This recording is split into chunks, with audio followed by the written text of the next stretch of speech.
afternoon and welcome in, football fans. It is that time as the Miami Dolphins kick off to the New York Football Jets, and it will be a touchback. The Jets will take over at their own 25. Hi, I'm Mac McGee. I'll be giving you play-by-play of this game, and should be a good one as Tim Boyle gets the start over Zach Wilson. Jets are in their black uniforms, black helmets, black tops, black bottoms. Dolphins in all white, head to toe. And here we go. 1st and 10 from the 25-yard line, shotgun formation. Here's the snap, the handoff right up the middle, and Breece Hall is dropped for about a half-yard gain. It'll be 2nd and long. Hope y'all had a very good Thanksgiving. Please hit that like button, as I know folks will be coming in and joining in as the game goes along.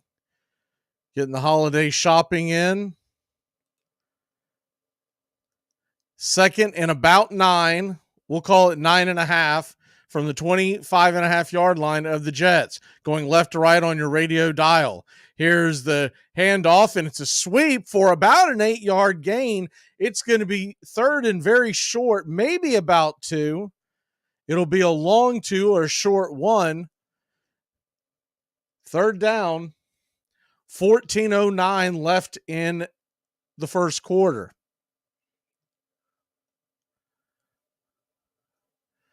Shotgun formation once again. Tim Boyle has 3 wide on the left. Boyle coming up to the line, making the adjustments. And looks like the Dolphins have jumped. Here's the snap, free play. Passes over there to the left-hand side. The catch is made, and he'll be slung to the ground. It'll be a New York Jets first down. Brownlee with the catch. We'll have to see what the call is, but it did look like that 2 of the Miami Dolphins jumped the call.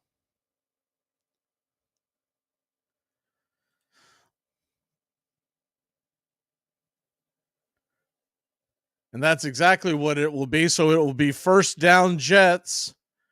John Hussey, the head referee for the game today, looks like they're going to take the yards. It was about a 4.5 yard gain, so they'll go ahead and take the yards, and it's a New York Jets first down. Good start to the game so far for the Jets, as their offense has been non-existent, to say the least. So 1st and 10, Boyle under center. Ball placed at about the 38-yard line of New York. Here's the snap, play action pass, rolls out, fires it over to the left-hand side, and it's going to be high and incomplete. They had the tight end set up on the outside, but Boyle missed him by threw it over his head by about a couple of feet. Bad throw by Boyle. We'll do it again at 2nd and long.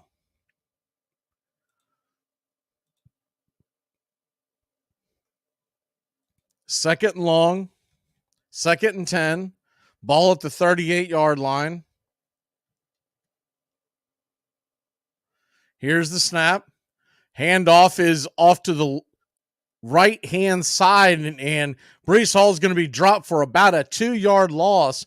Slow developing play, and it will be now 3rd down, and we'll call it about 12, maybe 13.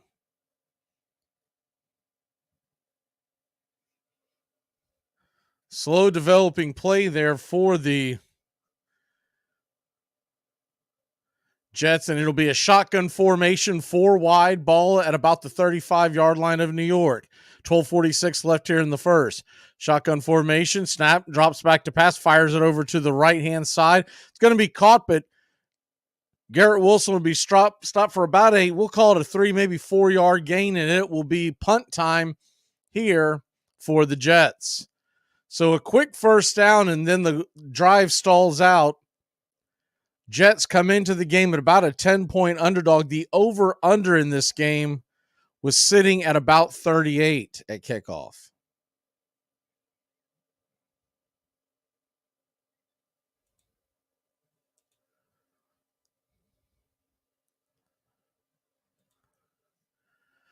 Morstead, the punter, gets the snap, kicks the ball high and deep down the right side. Fair caught at about the 15-yard line, and that's where the Miami Dolphins will set up shop. Tua Tagovailoa and the Miami Dolphins.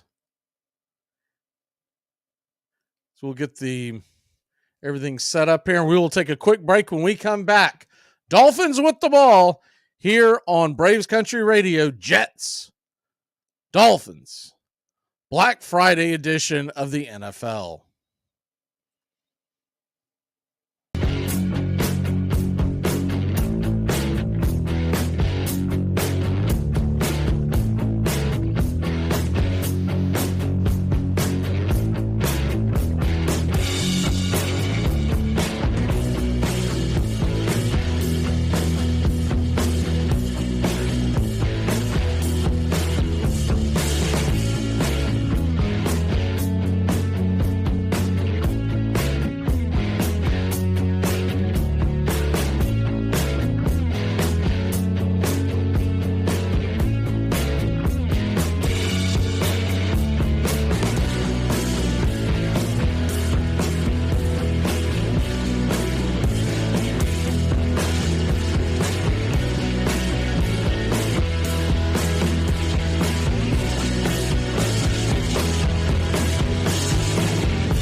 Welcome back, Jets, Dolphins.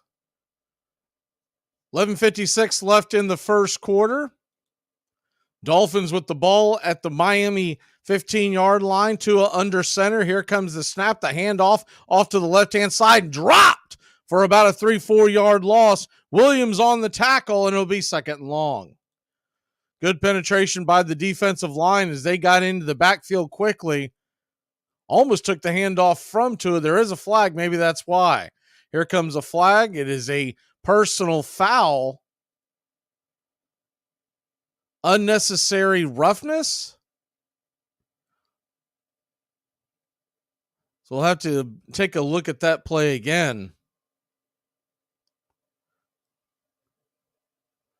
I didn't see anything out of the ordinary, but I was focused on the actual play at hand. Here it is. And it came towards the end of the play, and the Miami player and the really ticky-tack. Bad job by the referees. Two guys kind of getting into it, a little chippiness, but nothing out of the ordinary. Nonetheless, it'll be 1st and 10 for the Miami Dolphins. The ball will sit at about the 30-yard line when we resume the action.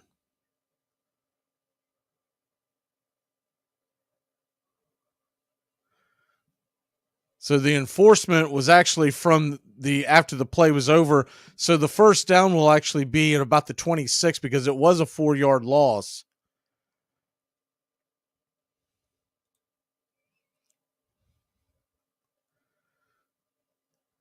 Tua under center. 2 wide. Tight end in motion. Tua drops back, looks over to his left-hand side, fires the ball over and caught. 31 drops it immediately. We'll have to see if they'll call that an actual catch and a drop. Mostert did actually recover the ball, but it almost looked as though it might have been incomplete. But it looks right now that they are going to call that a catch and a fumble and a recovery by Mostert. And that's how it'll stand. So 2nd and about 5, shotgun formation. Looks like Rob Saleh is going to challenge the call. I don't know if I love this challenge right here. I mean, you're wasting a challenge in the very first quarter over 5 yards. So we'll see if New York actually wins the challenge. Remember, they have changed the definition of what is a catch and what is not a catch several times in football over the years.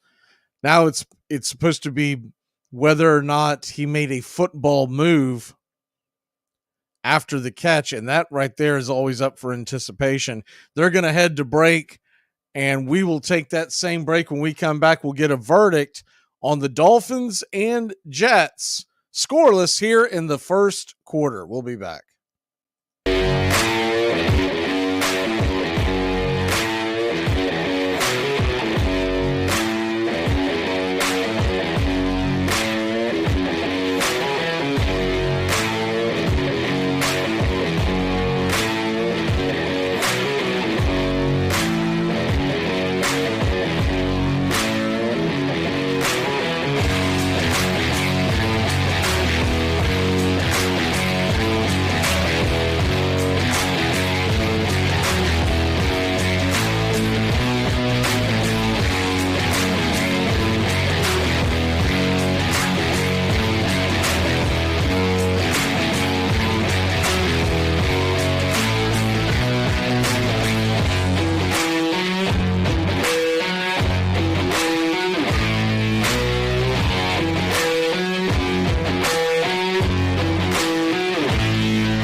All right, we are back, and the call has been reversed, so a successful challenge by Rob Saleh. Wasn't 100% sure that he was going to get that back, but he did. Like I said, from the blind eye at the very beginning, it looked like it was probably not a quote-unquote football move. It was a catch 20 years ago, but nowadays it's not considered a catch. And so you'll have 2nd and 10. Rob Saleh winning the challenge, so he'll keep his challenge. Ball placed at the 24-yard line of the Dolphins. Tua under center. Here's the snap. The end around to Tyreek Hill. Tyreek Hill will scoot out of bounds. How about a 2-3 yard gain? It'll be 3rd and long. Just past the 25.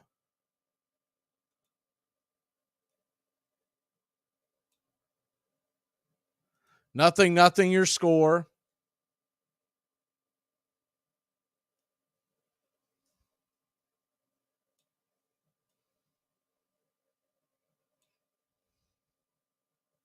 Tua, shotgun snap.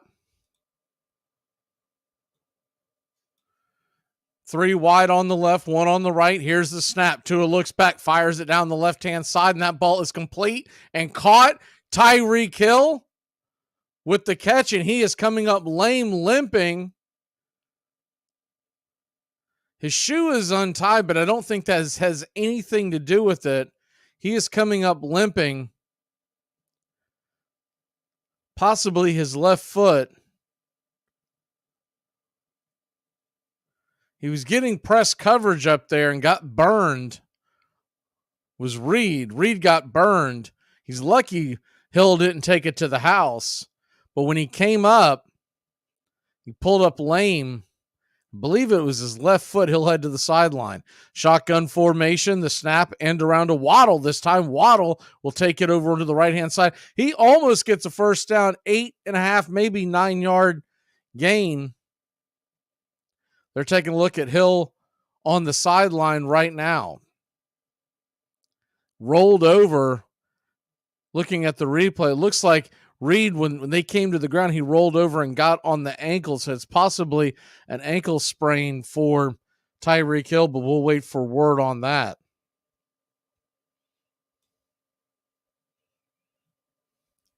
Nothing, your score.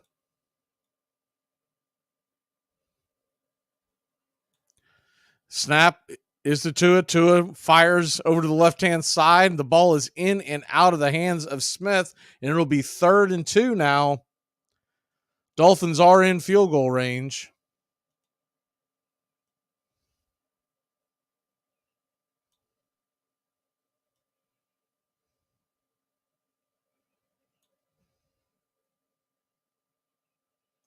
Durham Smith had the ball go in and out of his hands. So 3rd and 2. Ball at the Jets' 29-yard line. Waddle goes out wide to the left. Shotgun formation. He'll go in motion. Timeout is called by the Dolphins. They did not like what they saw. So Miami will take a quick timeout and talk it over. Looks like Hill may be trying to get back out there on the field. I think he is getting back in, so I guess he's okay. They're going to tape him up. His left ankle is heavily taped, but it looks like he's okay to continue the game, so we'll keep an eye on that, see if that has any bearing on his play the rest of the way, but he is going to give it a go.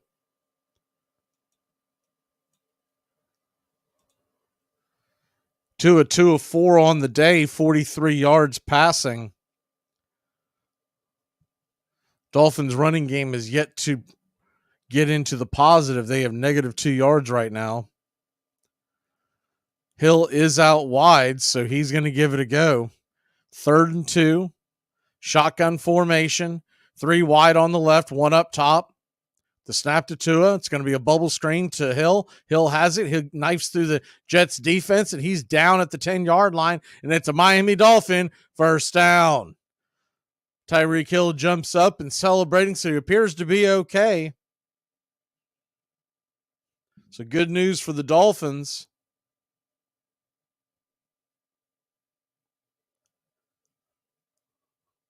Tyreek Hill just took that bubble screen and just knifed through that Jets defense. Usually the plan with Hill is just to get the ball in his hands and let him do the rest. That's exactly what they did there. 1st and goal, Jets 12-yard line. To a shotgun snap. The pitch is off to the left-hand side, and Mostert is going to get shoved out of bounds, but not before he gains about 6, maybe 7 yards, and it'll be 2nd and short.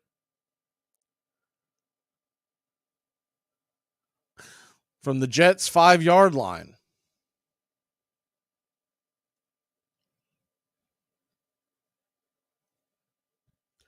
Mike McDaniel, second-year coach for the New York Jets, calling the plays. Signaling him into Tua Tagovailoa.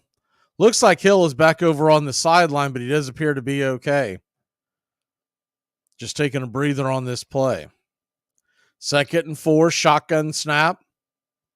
The pitch off to the left side, and they've got Mostert stuck just behind the line of scrimmage. He'll get dropped for about either no gain or a very minimal loss, and it'll be 3rd down. Hill comes back into the game as the Jets trying to hold the Dolphins to a field goal here. It's 3rd and 3 from the New York Jets 5-yard line.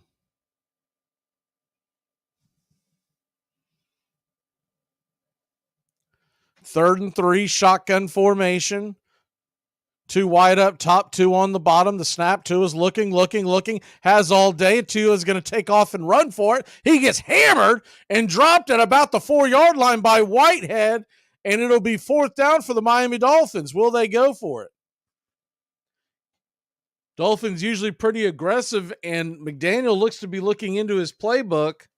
Take the school of thought on 2 things here. You can either try to go for it to try to go ahead and jump out to that 7-0 lead, or get the points where you can, knowing that you're going up against a Jets offense that has not scored much, but it does look like the Dolphins are going to go for it. Of course, if they don't get it, the Jets will be pinned deep. Hill up top, 3 wide on the bottom. Shotgun snap. Tua fires it over to Hill into the end zone. He drops it, and it'll be a New York Jets first down. Good stop by the Jets defense. Sauce Gardner was on the play. He broke the play up. Actually, he didn't break the play up. Looking at a second angle, Hill just dropped it. It was a very good pass by Tua, and that'll end the drive. We will be back in a flash here on Braves Country Radio. Keep it locked in.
Welcome back.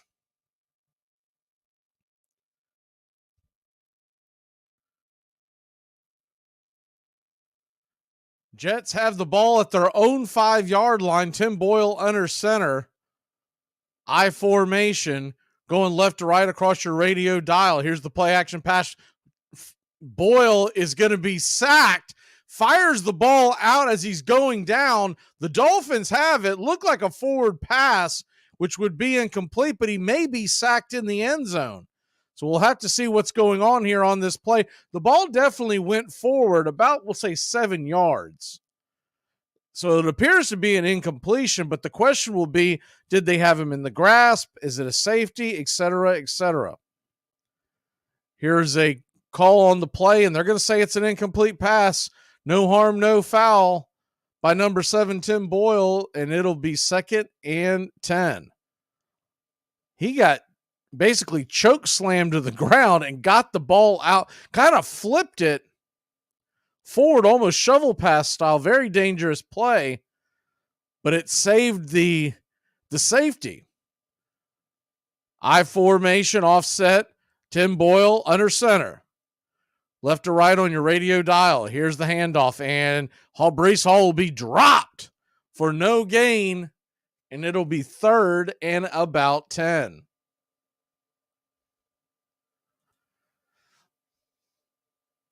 Third and about 10.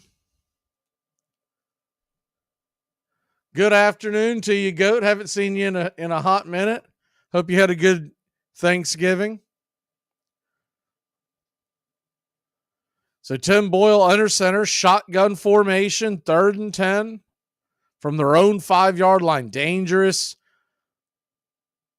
situation here as they got 4 wide. Boyle drops back to pass. Here comes the rush. Dumps it off to the left-hand side.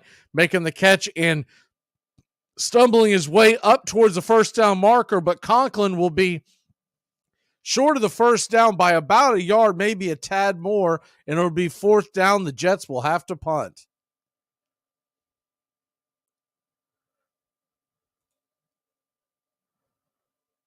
Good job by Boyle to just get the ball off.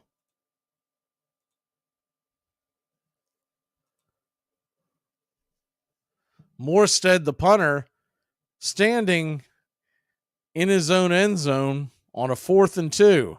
Here's a snap. Morstead gets the punt off, hits it high, end over end, caught it about the 40, and it will be returned. Running it up, making the drop, and the Dolphins will set up shop just short of the 50-yard line. Tua Tagovailoa and the Miami Dolphins, their second attempt here in this quarter. If you're just joining us, the Dolphins stalled out inside the Jets' 5-yard line as they went for it on 4th down. But other than that, they very easily went through the Jets' defense on that first drive. Ball placed at about the 44-yard line of Miami. Shotgun formation. Pistol. The snap, the toss pitch by Tua, and running it up the right-hand side for the Dolphins. Number 23, Jeff Wilson, gets a couple of yards. 2nd down.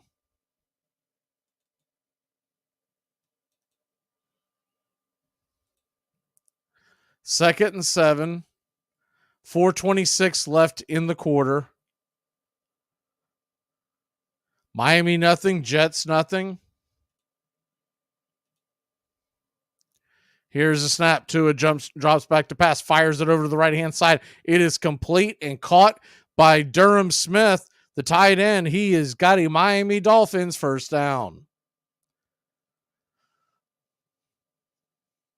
Get you caught up on the scoreboard real quick. The Hurricanes will beat Boston College 45-20.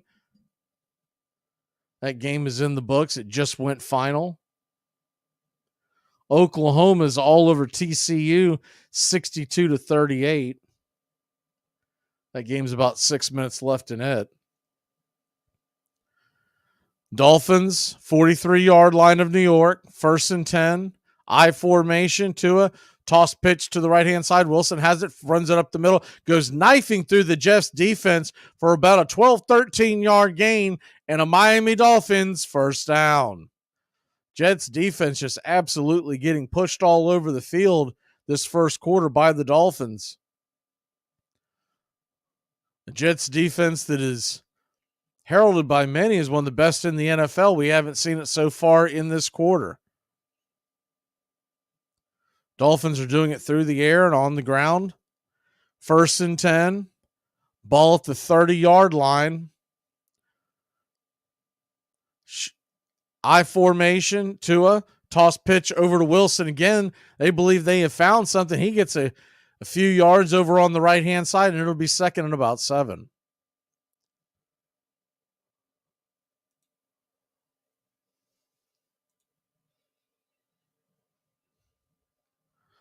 .230 left here in the first quarter.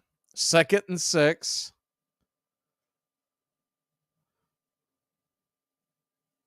Ball on the Jets' 25-yard line.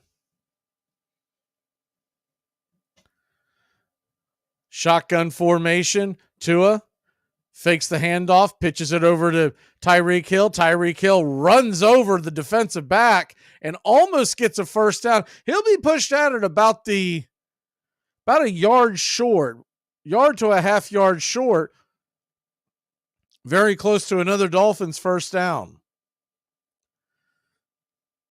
Hill started in the backfield, went in motion, caught the ball, and then ran over Reed.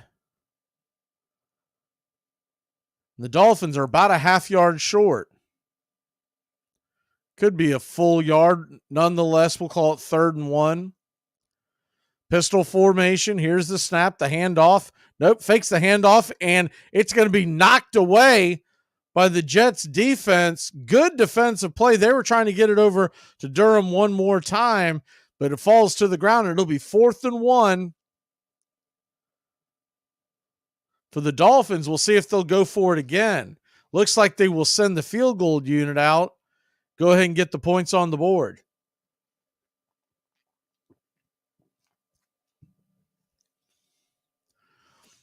Durham Smith just couldn't hold on to the ball, but it was knocked out of his hands by the defender. 4th and 1. Here comes the field goal try. It is up. It is good. Bangs it through the uprights, and it's 3-0 Miami. 1:26 left here in the first quarter. We will head to a quick break. When we come back, the Jets and Tim Boyle will get the ball back, and they hope this time it's not in the shadow of their own end zone. Keep it locked in here. Black Friday edition of the National Football League.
Lenny Dawson's Chiefs crushed the Minnesota Vikings in what was the AFL's final game. As the decade ended, the two leagues merged, but the AFL's place in history was secure.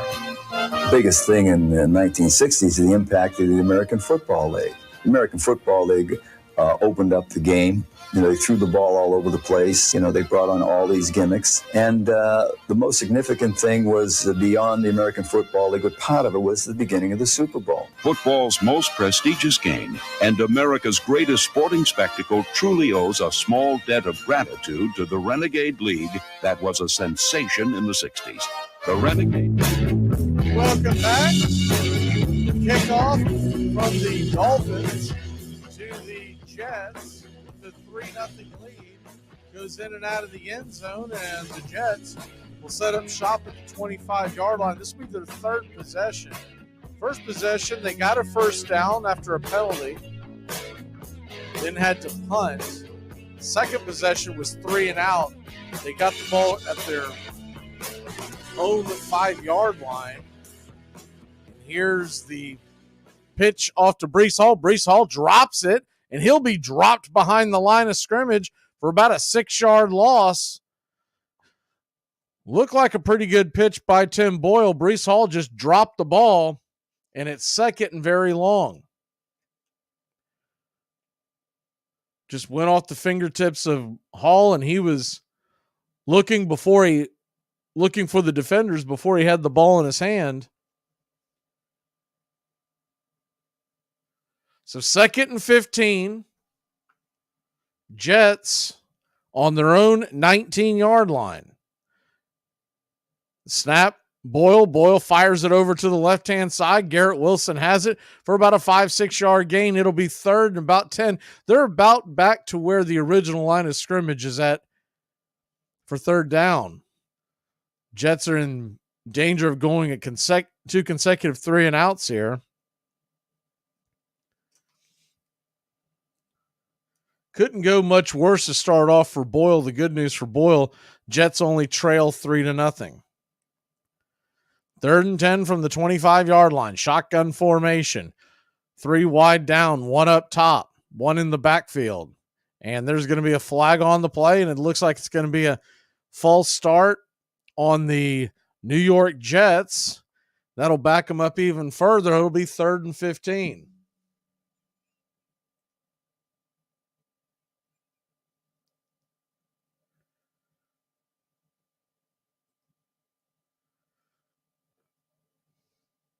So 3rd and 15.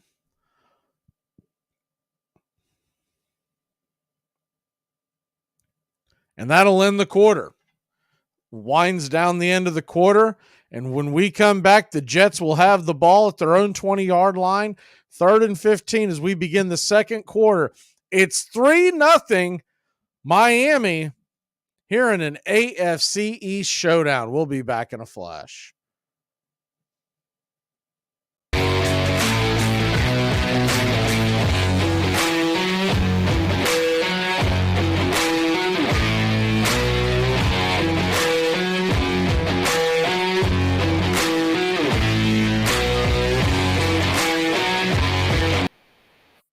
The 60s saw many talented players burst onto the scene in a blaze of glory, only to burn out all too quickly. In 1967, Green Bay rookie Travis Williams, number 23, scored 4 kickoff return touchdowns, an NFL single-season record, but Williams was a flash who became a flash in the pan, as did the Rams' Bucky Pope, a marvelous receiver known as the Catawba Claw.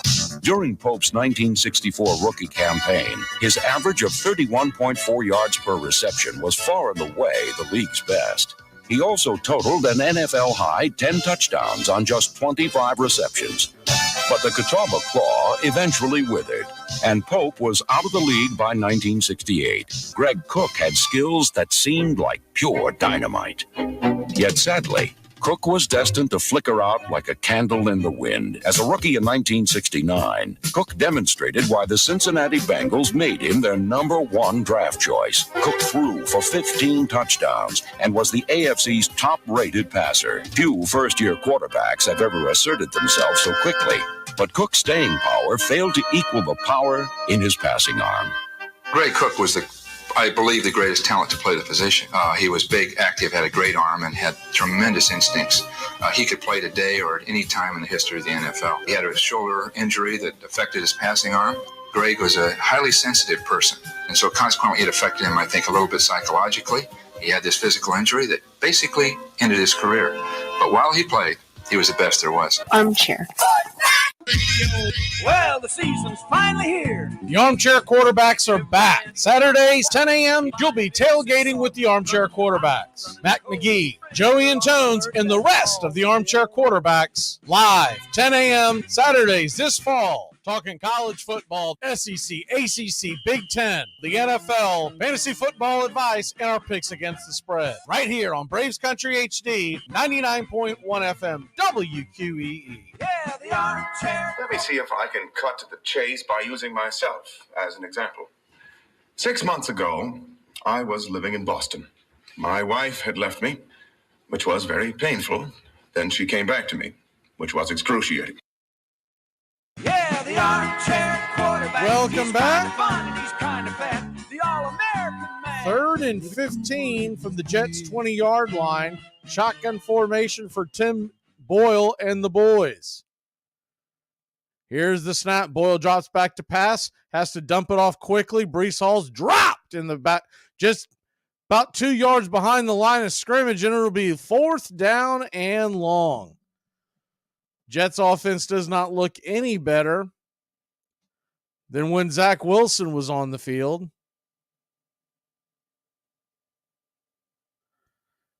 The Jets, 4th and 17, will now have to punt again. Here's the punt.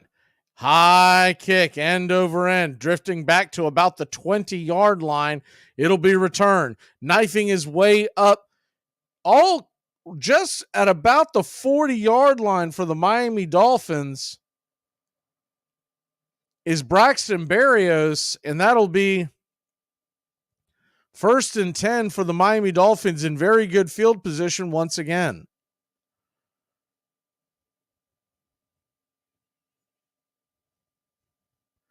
Braxton Berrios, of course, the ex-New York Jet.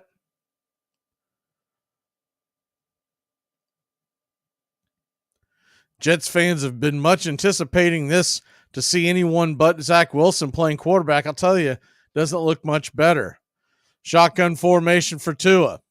1st and 10 on the 40-yard line. Here's the snap, the handoff and around to the right-hand side. Cutting his way up the right side is Mostert, and it'll be about a 5-yard gain for the Dolphins. 2nd and about 5 as we begin the second quarter.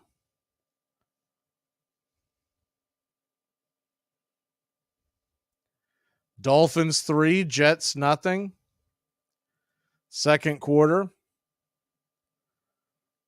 Here in MetLife Stadium. There was a poll taken amongst the players recently about the worst stadiums to play in the National Football League to play in. Here's the snap, 2nd and 6, the handoff to Mostert. He will work his way back up to the line of scrimmage, and that's about all he'll get. He is stopped for no gain. It'll be 3rd and 6. And to no one's surprise, the Washington Commanders Stadium is up near the top. They rank number 2. But number 1 on the list was MetLife, the home of the Jets and the Giants. There were a number of criteria that the players were ranking it on, but basically the overall experience of playing in the stadium, this was players that played in the stadium and then, of course, visiting players. Here's a snap by Tua, a shotgun formation, snaps, drops back to pass, fires it over the middle, caught by Waddle, and it'll be a Dolphins 1st down. There is a flag on the play. Appears it is on the Jets. Offsides, they will decline that penalty, and it'll be a Miami Dolphin 1st down. Williams, offsides on the play. Quinnen Williams, who got the big-time contract extension during the summer, just a hair too soon on that snap. So 1st and 10 from the Jets 44, 12:30 left on the clock. Tua drops back to pass, fires it over the middle, in and out of the arms of Tyreek Hill as he was stumbling backwards. Could not hold on to the ball. Almost looked like he tripped over his own shoelaces, and it'll be 2nd and 10. Kind of an inaccurate pass by Tua that was behind Hill just a tad. I'm sure Hill will tell you he still should have had the catch. 12:25 on the clock, second quarter, 2nd and 10. Dolphins going left to right on your radio dial. Shotgun formation. The handoff is up the middle, and Mostert will gain about 5-6 yards, and it'll be 3rd and very manageable for the Dolphins here. They try to extend this 3-0 lead.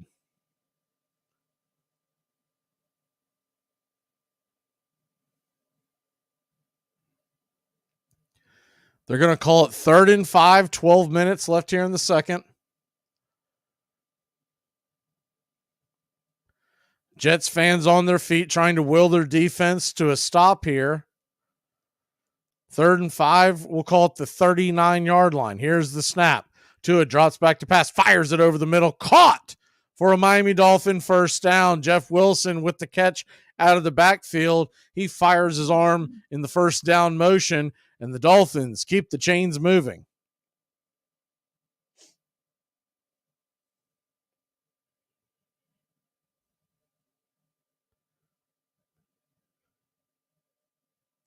Good pitch and catch by Tua to Wilson.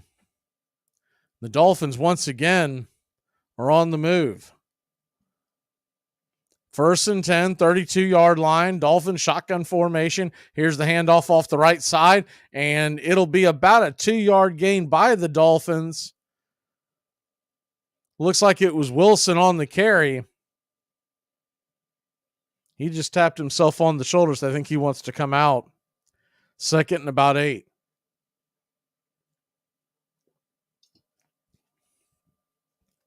He does come out. Mostert comes back in for Wilson.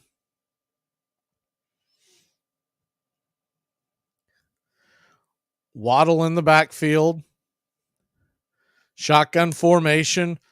Too high, too low. Here's the snap. And it's an end around. Off to Mostert on the right, towards the right-hand side. He will just get past the Jets defensive line and dive forward to make it 3rd. Look like to be about 3rd and about 5, but we'll have to see where they spot the ball.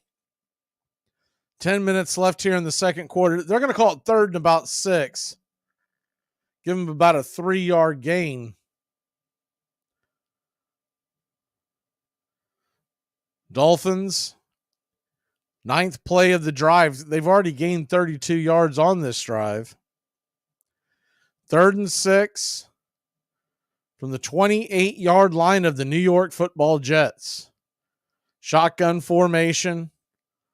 Looks like there's going to be a timeout. I think that was Mike McDaniel and the Dolphins calling another timeout. He didn't like the look of it. He wants to talk it over. So we will head to a quick break. When we come back, the Jets, Dolphins, 3-0 here in the second quarter.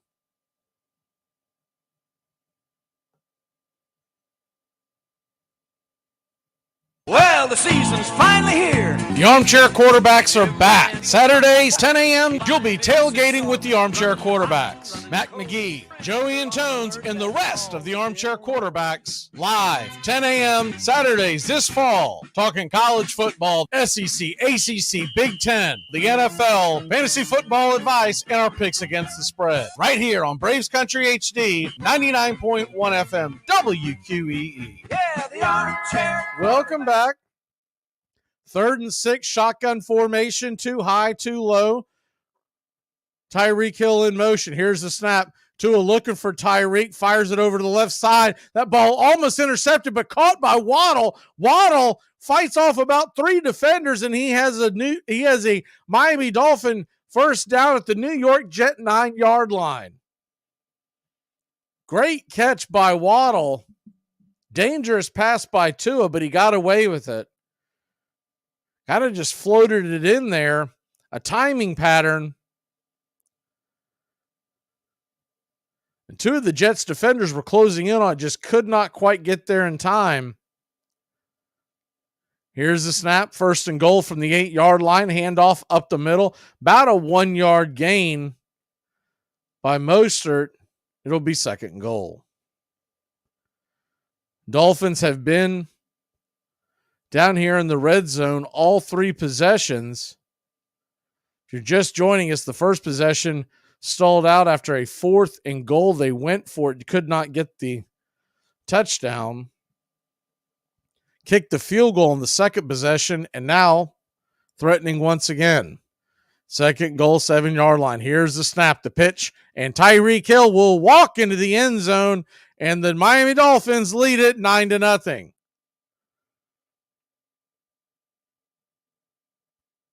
Tyreek Hill and the Miami Dolphins making it look easy against this Jets defense.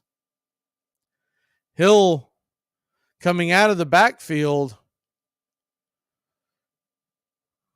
just got out there in the flat, made the catch, made the defender miss. On the play, it looked like it was Jordan Whitehead that missed the tackle. And the kick is up, the kick is good, and the Dolphins lead it 10-0, 8:21 here to go in the second quarter of the first ever Black Friday NFL football game. The Jets will get the ball back when we come back, and they'll try to get some semblance of an offense going when we return. San Francisco's shotgun packed plenty of pop. This revolutionary formation was devised by Red Hickey in 1960, and initially it stunned fans as well as foes. The first time we shifted into the formation, the whole fans, they went, ooh, they didn't know what was happening. It had been in the paper that we were going to use some kind of a spread formation, but they had no idea how extreme it was going to be. The shotgun induced confusion and aroused curiosity. Well, naturally, the whole press corps wanted to know, what are you doing when you spread out like that? What do you call this? And being an old country boy myself, I used the word shotgun. And why I did, I'll never know, other than I say, being a country boy, and I did a lot of hunting my days, and I knew what a splatter load was with a double-barrel shotgun. So I just said it's kind of like using a shotgun. You spread out and just start firing. Armchair.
Welcome back.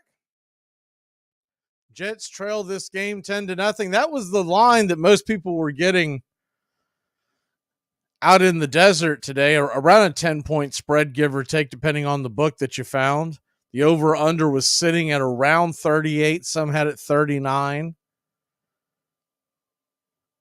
My play today was taking the under. I was going to be shocked if the Jets scored a ton of points, and figured the Jets defense was good enough to kind of keep it fairly close. Here's the kickoff, and it will be in and out of the end zone, and the Jets will once again set up shop at the 25-yard line.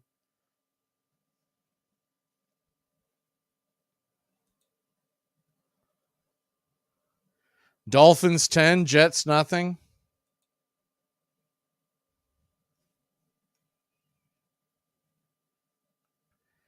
We're here about midway through the second quarter.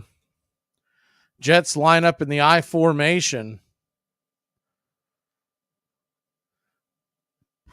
Wilson in motion. Here's the snap. The handoff is to Hall. Hall runs it down the left-hand side. Hall is going to get in and out of bounds across the first down marker. A gain of about 12, and it's a New York Jets first down. A little surprised that he gave himself up that easily. He lowers his head down. He probably gets 3-4 more yards, but instead dances out of bounds, and it'll be Jets ball, 1st and 10. 7:49 on the clock, shotgun formation. Wilson goes in motion, 2 wide up top, 1 in the backfield. Here's the snap, kicks it, fires, and it is fluttered into the air, in and out of the arms of the defender, almost picked off as that ball was swatted by the defense rushing in. Boyle lucky to get that one back.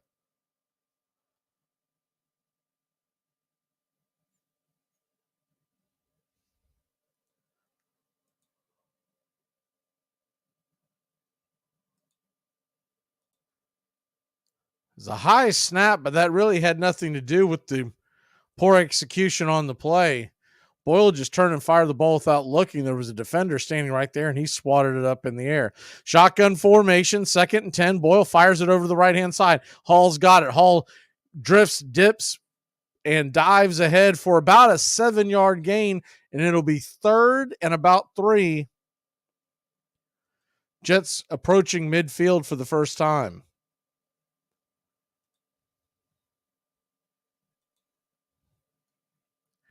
Third and 3. We'll call it about the Jets' 43-yard line. Shotgun formation. 3 wide down, 1 up top, 1 back in the backfield. Boyle comes up to the line.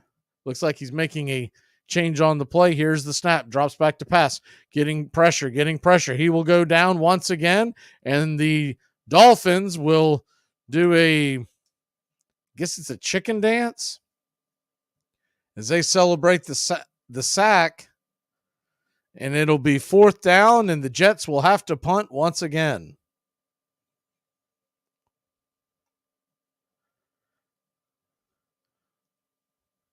Boyle barely touched by number 94, and he pretty much gave himself up. He was tagged on the arm that just kind of fell to the ground. Here's the snap, the punt, high, end over end. Barrios drifts back. He makes the catch at about the 10. He's going to return it. He's going to knife his way up to about the Miami Dolphin 18-yard line. That's where 2 and the boys will go back to work. 6:09 left here in the second quarter. Jets Dolphins will be back in a flash.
Welcome back. 10-0 your score. Jets and Dolphins, if you're just joining us, the offense does not look any better with Tim Boyle under center. Now, you know the nerves are going to be there at the beginning, but you kind of expected him to settle in. A journeyman veteran. Shotgun formation for Tua and the Dolphins. First down from the 18-yard line. The handoff is up the middle, And Wilson gets about a 5-yard gain, knifes through the Jets defensive line and is dropped. It'll be about 2nd and 5. Jets have yet to really make a stand against this Miami offense. 10-0 your score.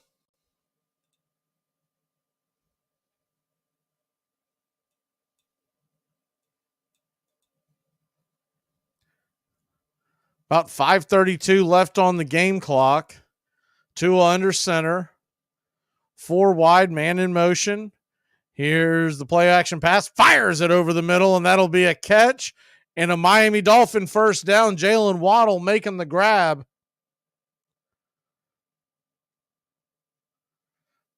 Miami right now doing what they will and what they want against this Jets defense. 120 yards through the air. 48 yards on the ground, though it has felt like a lot more.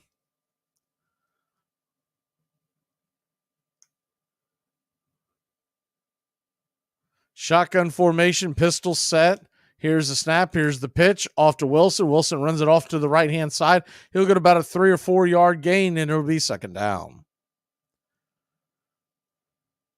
Tyreek Hill, 64 yards receiving so far. He has a touchdown. Jalen Waddle, 4 catches for 52. Smith has a 1-yard catch for 10 yards, and Wilson, 7-yard catch. Rushing, Jeff Wilson leads the team, 6 carries, 34 yards. Mostert, 8 for 15. 2nd and 6. Ball at the 40-yard line of Miami. Shotgun snap. Tua drops back to pass. He's going to get rushed. He's going to get dropped. And it is a New York sack exchange for the Jets, Jets. The Miami Dolphins will have 3rd and long. Tua held on to the ball just a little too long on that one.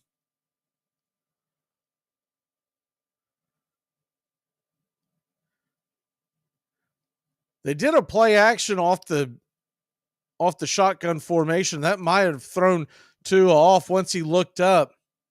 He had 2 defenders crushing in on him. Believe they're going to award that sack to Michael Clemens. 3rd and 15, shotgun snap. The almost a screen type pass dropped off over to Wilson on the opposite side, and he's going to rush up the field for about a 3-4 yard gain. Regardless, it'll be 4th down. And finally, the Jets get a stop. The defense with that big sack. The Jets, who trail 10-0, will get the ball back. Only about 2 minutes and 45 seconds left on the game clock when they get the ball back. So it'll be interesting to see if they will be in a hurry-up mode or if they'll be just trying to get into the half. 4th and 9, the Dolphins are letting the clock wind down. Here's the snap, here's the punt, and the Jets run into the kicker. You got to be kidding me. There's going to be a flag down, and that knucklehead. I think the Jets might have touched the ball. What a disaster.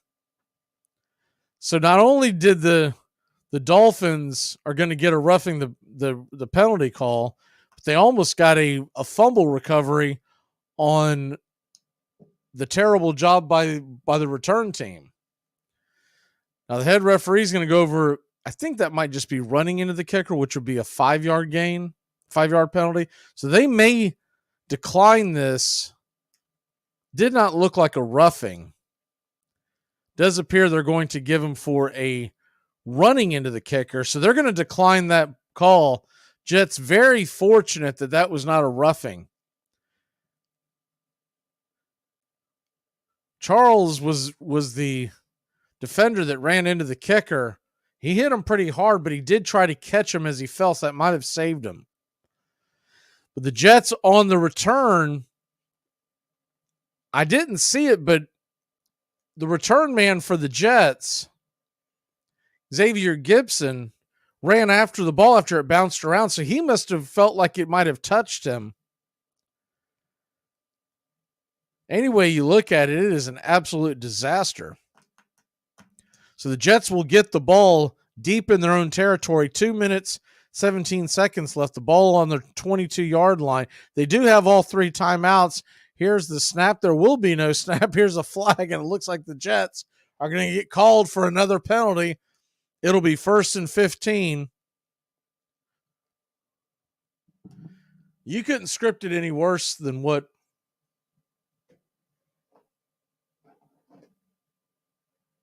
has gone on here so far for the Jets. Not only have they not played well, they're getting penalties left and right. Shotgun formation, 1st and 15. Boyle fires it over to the left-hand side, making the catch, and about a 12, 13-yard gain. And that should take us to the 2-minute warning. It'll be 2nd and 3, and that's what we'll be at. 2-minute warning. The Jets trail 10-0. It could be a lot worse. We'll be back in a flash here on Braves Country Radio, NFL Black Friday edition.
Welcome back. 2nd and 3 from the 29-yard line. Here's the snap, the handoff up the middle. And the Jets may have gotten a yard. It'll be 3rd and short.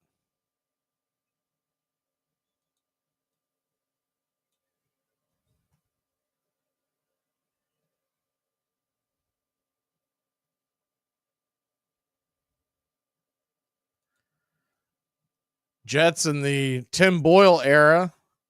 It's not gotten off to a good start here. 3rd and a long one, about a 1.5 yards from the 30-yard line.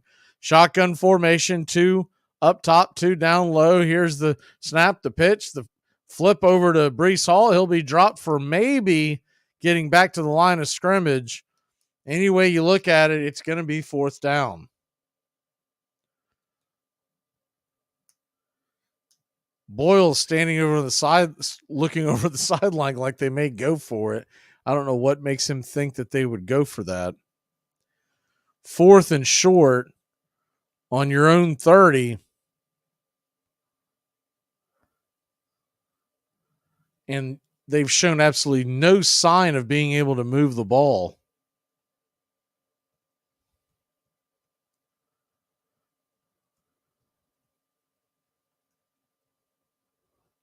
So the Dolphins will set up shop.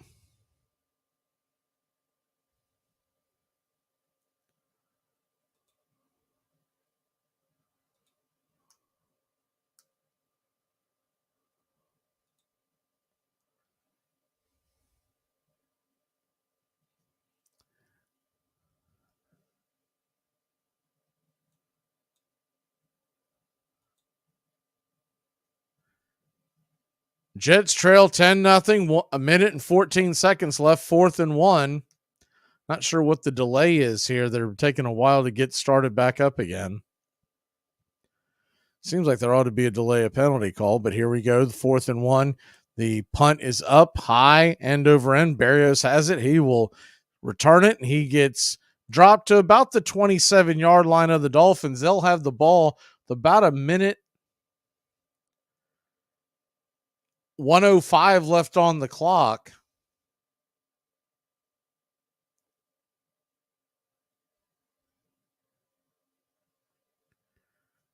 They'll head to break.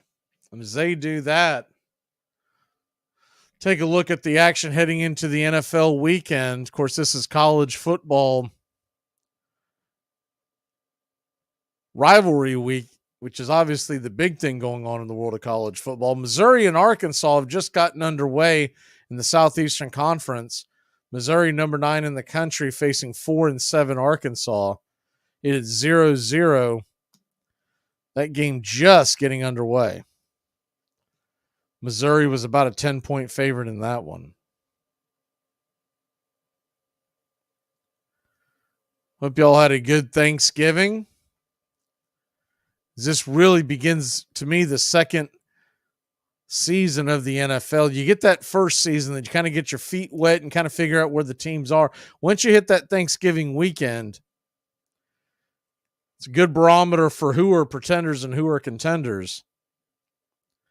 Dolphins are a team that very well could be playing deep into January. This game is big for the Dolphins.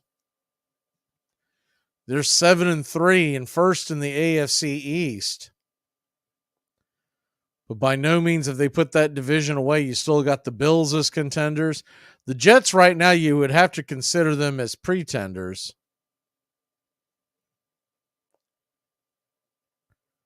And of course, the Patriots, they are dead in the water at this point.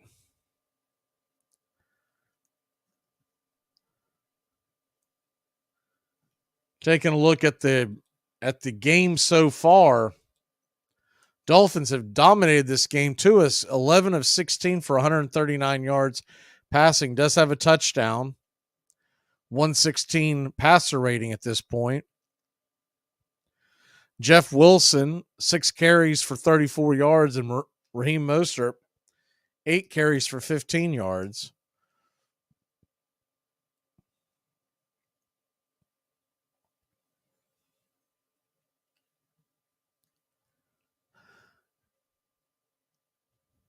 When the NFL first chose this game, I'm sure they had ideas of Aaron Rodgers versus Tua and that electric offense of the Dolphins.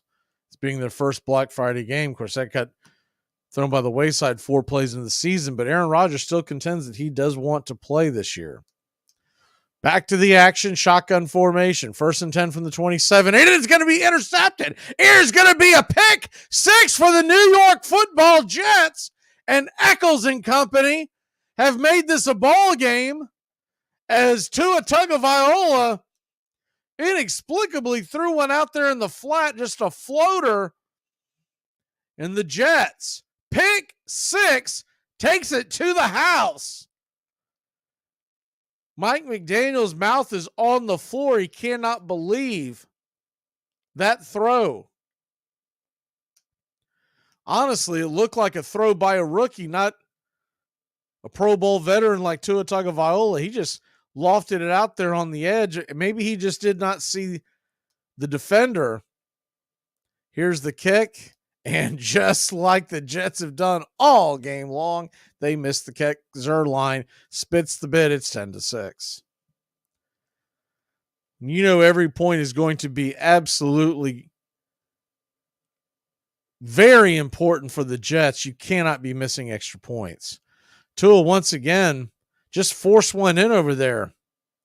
He was trying to get over to the side to Berrios. Berrios was covered well by Eccles. And I don't know why he didn't see him. He was standing right in front of him. They were in about a zone coverage.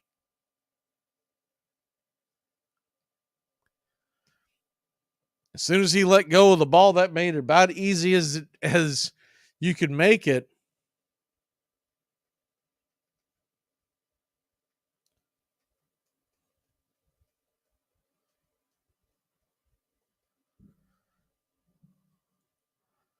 And then Zuerlein goes and misses the extra point. So 10-6 will be your new score here.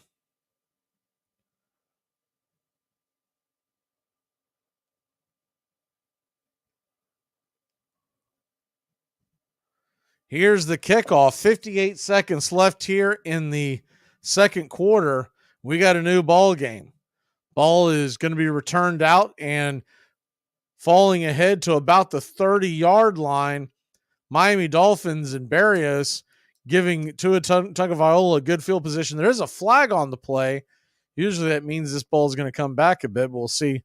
Have to wait for the official announcement by the Zebras. Is right now the line of scrimmage sits at about the 30-yard line. Here's the call. And it will be a holding on the Dolphins, so that will push the ball back. We'll have to see where that's at. Tulane, number 23 in the country, they are tied with UTSA. There's 2 minutes left in that quarter, first quarter. And Missouri and Arkansas are still scoreless.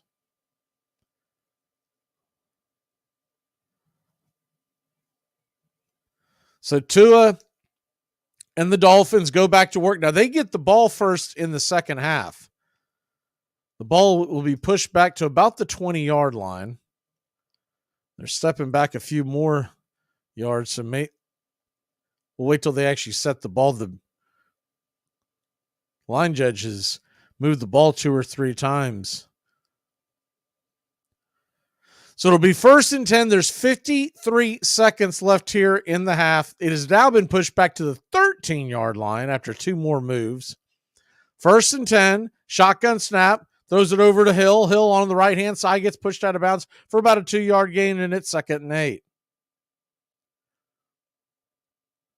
Dolphins 10, Jets 6.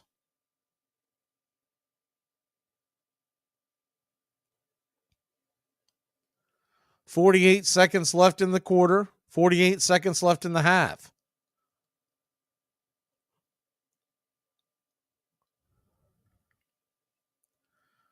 Dolphins are out of timeouts.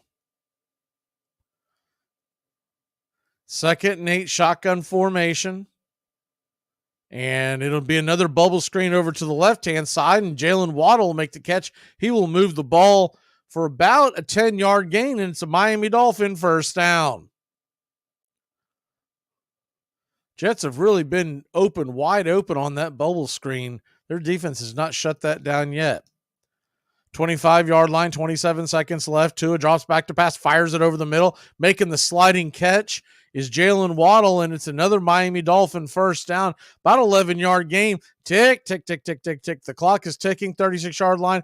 Tua comes up, spikes the ball, and there's now 13 seconds left in the half. Thought maybe Miami would just take it back to the house, but maybe just want to get that sting, that nasty taste of the pick six out of their mouth.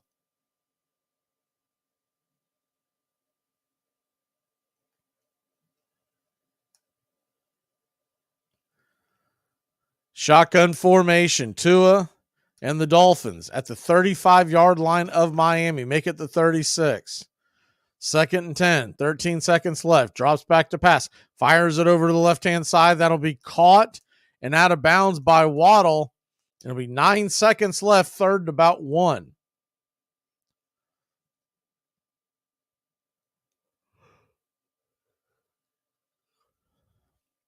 Third and 1.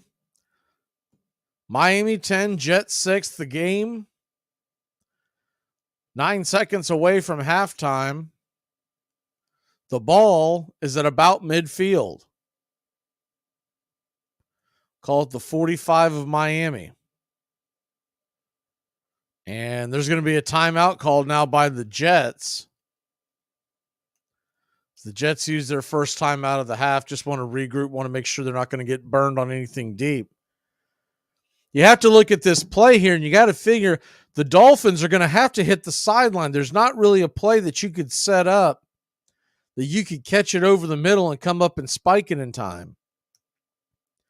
The rule of thumb is it takes about 10 to 12 seconds to complete a play and spike the ball.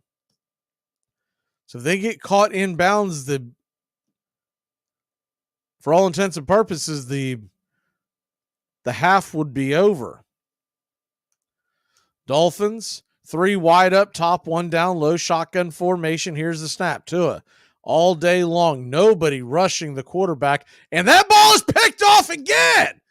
Another interception. Reed this time intercepts the ball, 2 seconds left, and Tua is very, very lucky that one wasn't housed.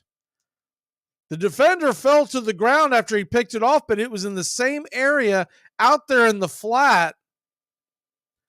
Now, he was over there with Tyreek Hill. Tyreek Hill probably runs him down, let's be honest. But if he doesn't trip over his feet, that could have been another interception, pick 6. It was an interception, the second of the afternoon by Tua, the second in as many drives. Before that, Dolphins were thoroughly dominating this game. So Boyle and the Jets are at about midfield. They've got a chance for a Hail Mary. Shotgun formation, 3 up, top 1 down low.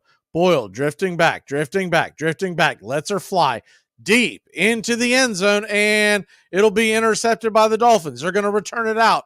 Here's out to the 20, out to the 25, the 30, the 35, cutting it back up the middle. Are you kidding me? The Dolphins are going to run this all the way to the house. It is an interception, pick 6, and a terrible job by Rob Saleh. If that doesn't get him fired, nothing should. Unbelievable.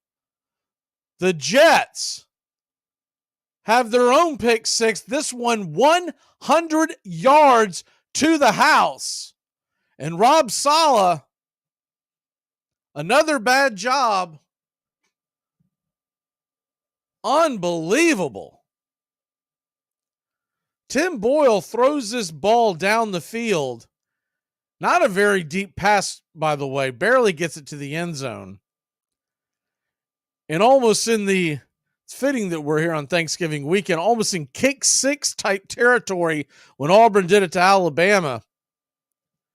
The Miami Dolphins race it all the way up the field for a touchdown, and it'll be 17-6 as we head to the break. Unbelievable. Rob Saleh, what a disaster. We'll be back for the second half kickoff when we come back. Jets trail it 17-6.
Okay, we are back, and the kickoff is in and out of the end zone once again, and the Miami Dolphins will start their possession to start off the second half here on their own 25-yard line,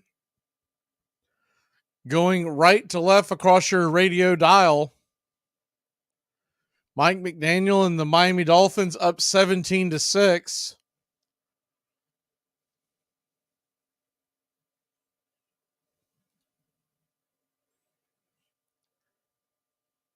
Tua under center.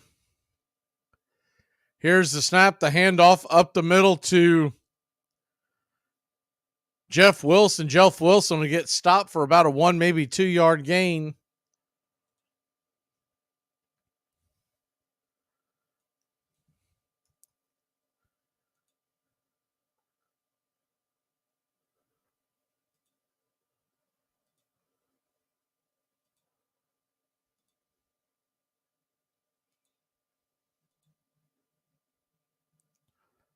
Second and 7, shotgun formation. Tua comes set. Drifts over to the left side, drops the ball into the hands of Wilson. Wilson will get stopped for about a 4 or 5 yard gain. It'll be third, and we'll call it 3 from the Miami 32.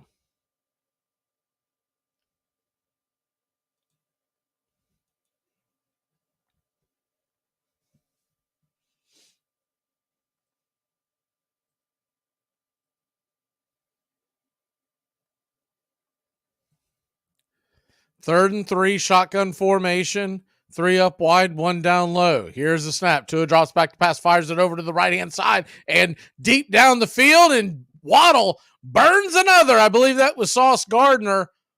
There are flags on the play. Have to wait to see what that is about.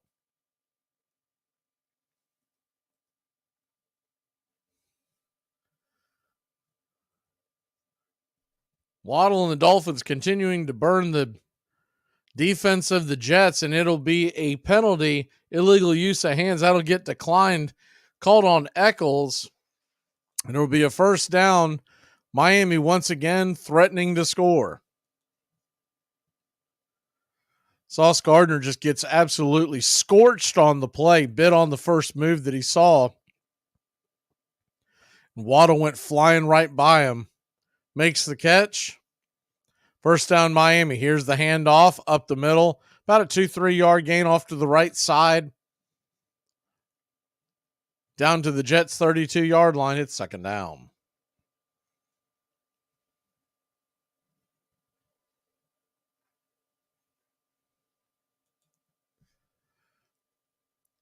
Second and 7. Miami leading 17-6. Tua under center, I formation. Here's the snap. Pitch toss over to the right-hand side. Mostert up the middle. Cuts it back for about a 2-3 yard gain. It'll be third and about 5.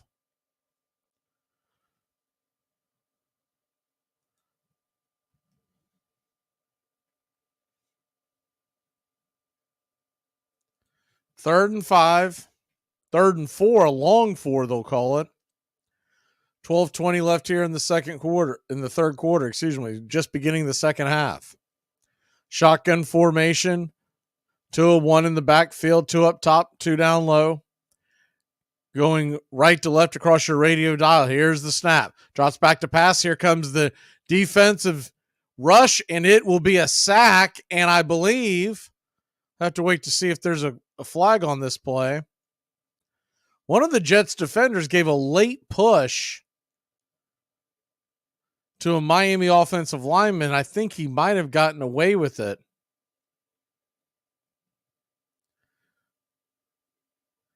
Tua has been sacked. We'll have to see if there is a flag on the play. Doesn't appear they're going to call the flag. Very fortunate by the Jets. It was a late push. It'll be 4th and 11, and Sanders will come on for yet another field goal attempt to try to extend this to a 14-point lead. 55-yard attempt. The kick is up. The kick is high. The kick is long. The kick is good. Right down the throats of the Jets. It's 20-6 Miami. 11:16 left here in the third quarter. And Tim Boyle and company will see if they can get anything going offensively. They have yet to do anything with the ball. When we come back, Jets ball, as they'll receive the kick.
Welcome back. Jets, Dolphins. Miami leads at 20-6. Here's the kickoff, and the Jets return it. They will return it, coming out and going up the left-hand sideline, getting pushed out at about the 26-27-yard line. That's where the Jets will begin this drive. If you're just joining us, 2 pick sixes have been the difference in this game. Well, have been the most exciting part of this game as they evened each other out.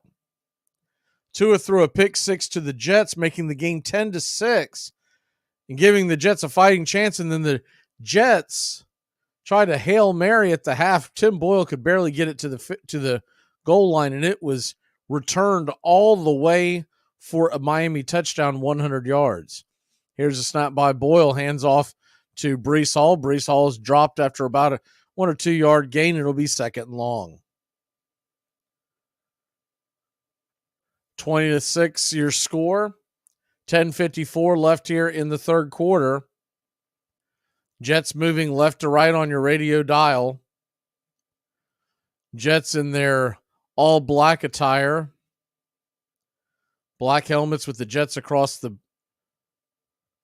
each side of the helmet, outlined in dark green. Boyle under center. Here comes a play action pass, and he's going to get dropped for another sack. And the Dolphins continue to mock the journeyman back up with another sack dance, and it's third and long.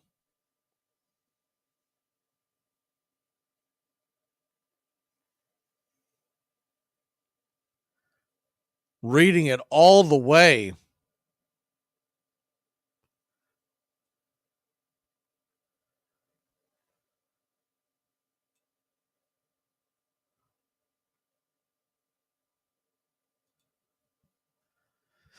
So 3rd and 15, Boyle drops back to pass. He just dumps one off to the left-hand side.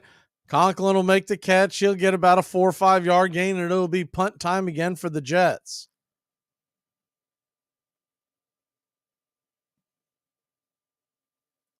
If you're just joining us, one thing is for sure, Zach Wilson is not worse than this kid. This guy is just not an NFL quarterback.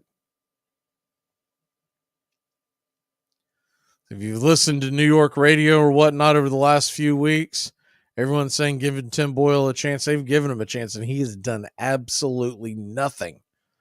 4th and 7, here's the punt.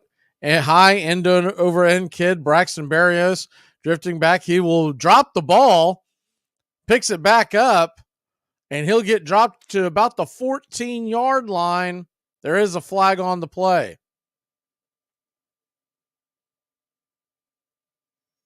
And it looks like Trevor Siemian is starting to possibly warm up. Have to keep an eye on that. I mean, at this point, Salah's got to try something. This is just absolutely... This is worse than watching Wilson play. Holding call on Miami. So we'll see where that pushes the ball back to. It will be 1st and 10 for the Miami Dolphins, but they will be deep in their own territory. 2-touchdown lead, 8:58 left here in the third quarter. Give you a real quick update on the scoreboard. Southeastern Conference play. Number 9, Missouri leads Arkansas, who is 4-7 on the season, 10-0. That game is in the second quarter. UTSA and number 23, Tulane. 5:40 left in the second quarter there. Tulane leads at 13-10. Earlier today, Miami beat Boston College in a laugher. Oklahoma blew out TCU. And the Dolphins go back to work. Single back formation, hand off to the right-hand side. Mostert runs it up the side for about a 3, maybe 3.5 yard gain. It'll be second about 6, maybe 7.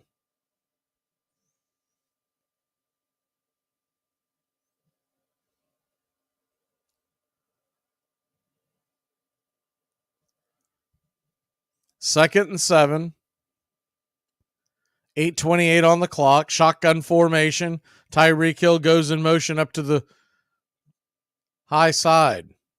Here's the handoff to Mostert. Mostert runs it ahead. About a 3 yard gain. It'll be 3rd down and about a long 3 yards for the Miami Dolphins.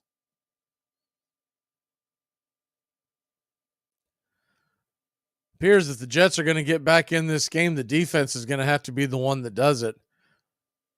The only bright spot of this game was a pick 6 by the Jets. And if you're Mike McDaniels and the Dolphins, I think a very vanilla offensive play call is going to get you the win. I don't know why you would even risk any sideline passes. 3rd and 3, shotgun snap, fires it over into traffic, making the catch is Hill.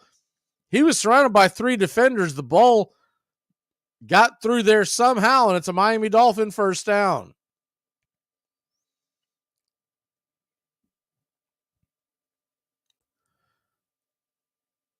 Well-placed pass, but a dangerous play called that deep into your territory. Hill holds on to the ball and moves the chains. It'll be 1st and 10 at the Miami 20. Pistol formation, 3 up, top high. Receiver goes in motion. Here's the snap. Handoff to Mostert, and he'll rumble ahead for about a 7-8 yard gain on 1st down for the Dolphins, making it 2nd and about 2.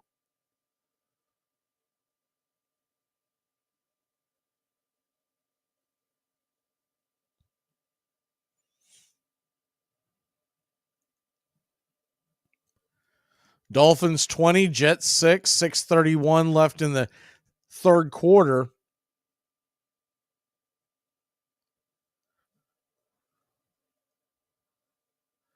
Pistol formation. Snap. Tua drifts off to the left-hand side, throws it at the feet of his tight end, Durham Smith. It'll fall to the ground for an incomplete pass. It'll be 3rd and 3. Smith wasn't even really looking. I believe Tua was just throwing that to make sure he didn't lose any yardage on his possible sack.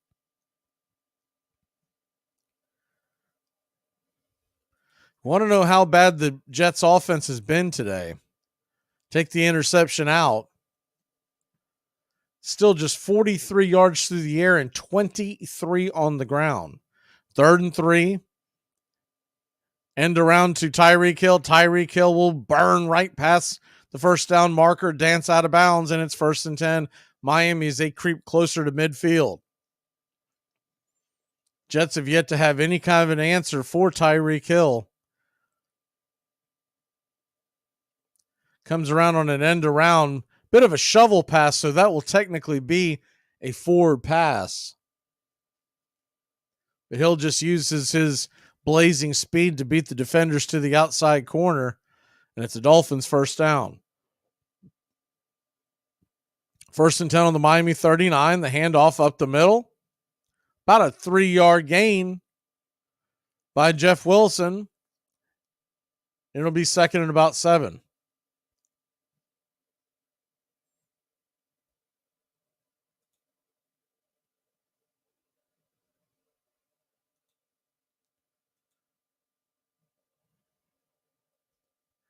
Second and 7. 5:13 on the clock here in the 3rd quarter. Dolphins 20, Jets 6. Pistol formation. Berrios goes in motion. Here's the snap. Here's the handoff to Wilson. Wilson will twist his way up towards the line to gain. He'll fall about a yard short. It'll be 3rd down. So 3rd and 1 at about midfield. You do wonder if the Dolphins may try to go for the knockout punch. Perfect scenario for Miami if they're willing to go for it on 4th down to do any kind of a deep play call. And Tyreek Hill is on the field. Tyreek Hill goes in motion. Tua under center. Tyreek in motion once again. Here's the handoff. They will not throw the ball. They will hand it off to Wilson, and he will push his head away Mostert will push his head away, push himself ahead for a Miami 1st down, gain of about 1.5 yards, maybe 2. The Dolphins move the chains once again. Miami Dolphins dominating this game.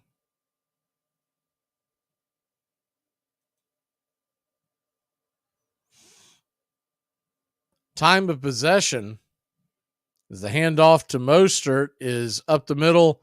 He'll get dropped for maybe a yard gain. It's 2nd and long. Time of possession in this game so far, it's laughable. 28 minutes for the Dolphins, just 12 for the New York Jets.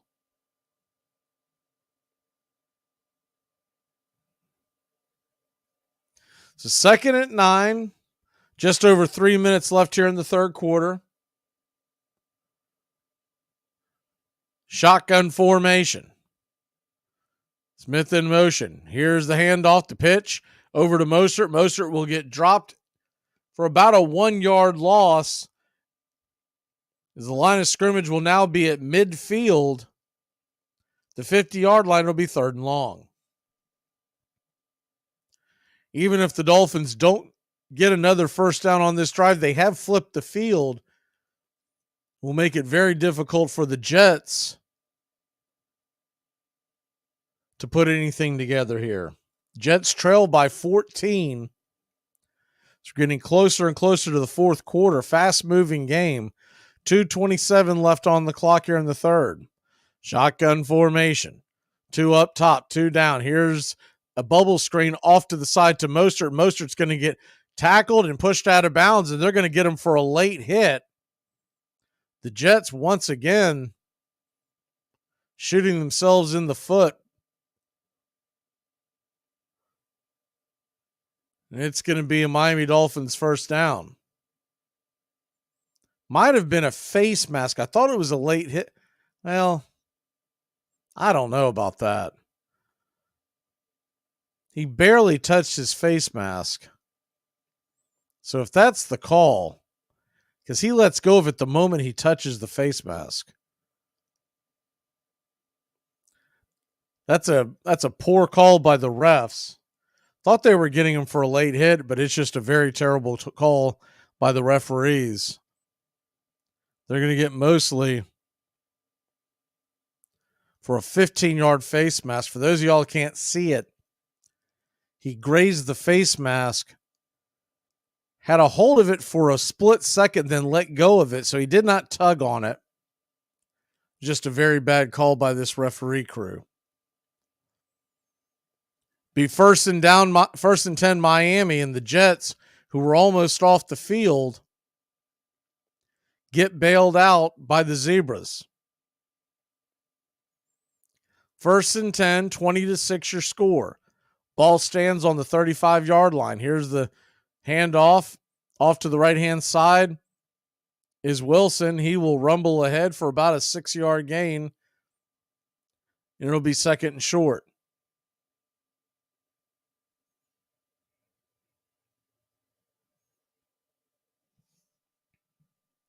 .146 left in the third.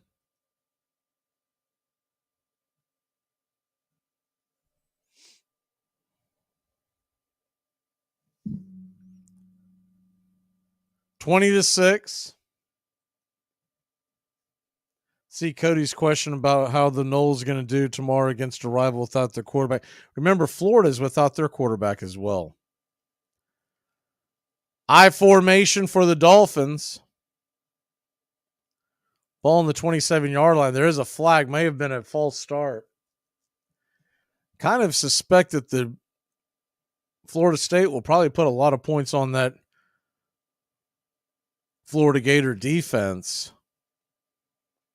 It remains to be seen what Jackson Brown, the freshman quarterback, Max Brown, the freshman quarterback for the Gators, will do. He's only thrown 12 passes ever. They're going to try to run a lot of RPO for Florida tomorrow, but I do believe Florida State will probably win that game by a couple of scores. 2nd and 7. Shotgun snap. Ball's flipped over towards Tyreek Hill. Tyreek Hill dances out of bounds. And just short of the first down, it's 3rd down. So 3rd and short.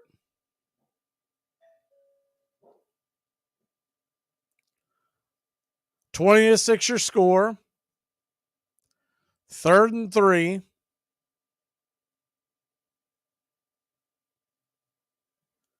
Shotgun formation. 2 up high, 2 down low. 1 back set. The snap, the handoff. Fakes the handoff, fires it over to Tyreek Hill. Tyreek Hill burns Reed once again, and it'll be a 1st down by the Dolphins.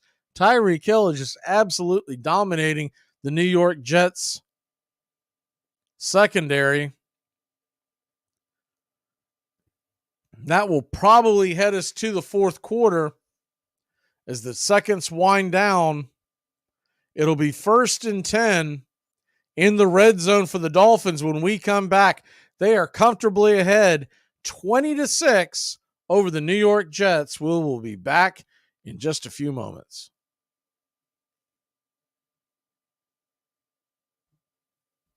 What are you babbling about?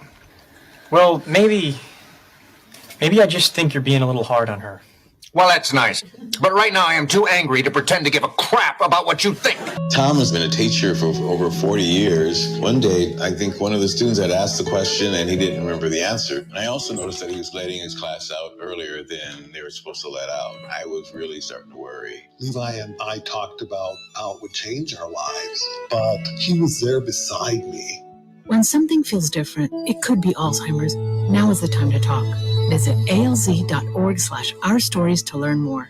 A message from the Alzheimer's Association and the Ad Council. Are you looking for a reliable dental practice that not only cares about your teeth, but is friendly to work with? How about one that offers great deals and new patient promotions? Well, your search is over. Most Valuable Smiles in downtown Eatonton, Georgia is committed to giving you the biggest and brightest smile. Right now, get a $99 new patient special, including x-rays and exam.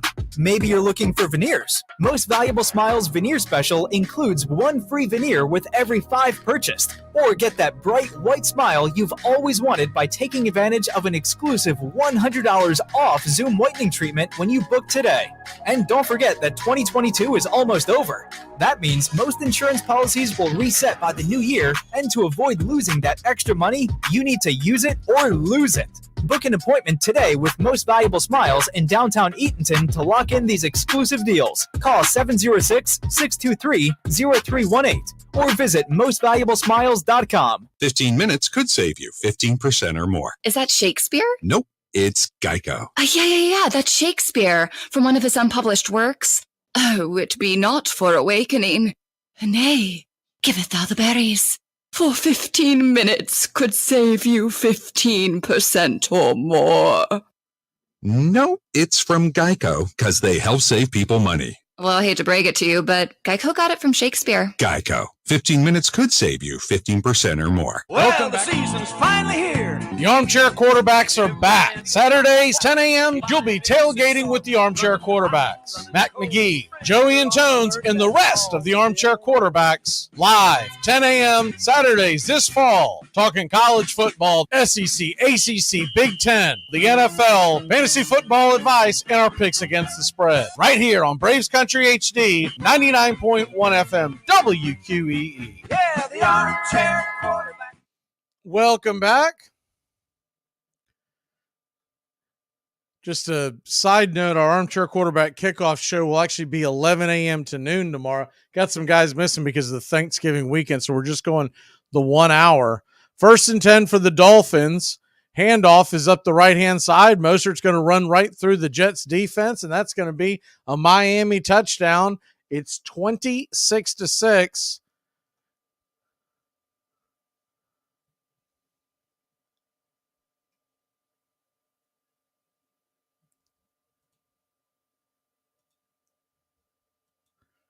Just a simple handoff up off the right-hand side, off tackle, and the Dolphins run right through the Jets defense. 4 guys were there. They all missed the tackle. Just continues to be a poor job by Rob Saleh and company. Extra point is good. 27-6 your score. 14:55 left in the game, and now there's going to be a fight. The Jets figure if they can't win the game, they might as well try to fight them. There have been some punches thrown. It'll be interesting to see if anybody gets tossed here.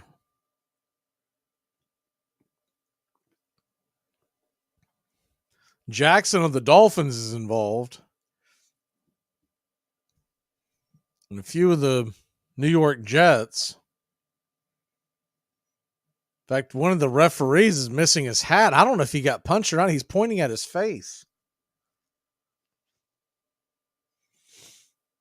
I don't know if he just lost his hat trying to break up the melee or if he actually got struck.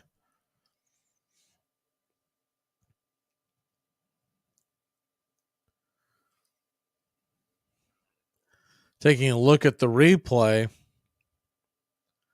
The scrum took place in the middle. Quinnen Williams was trying to go airborne to block the extra point.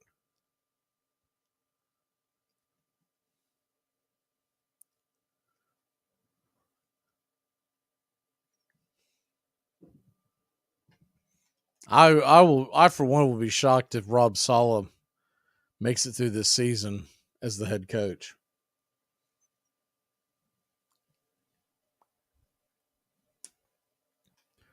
He's calling a couple of different personal fouls. I don't know if they're both on the Dolphins because he pointed both, or I'm sorry, on the Jets. He pointed both of them both times towards the Jets, but it looked like the Dolphins were involved too. Trying to make sense of the scrum that was taking place. Jackson was in the middle of it.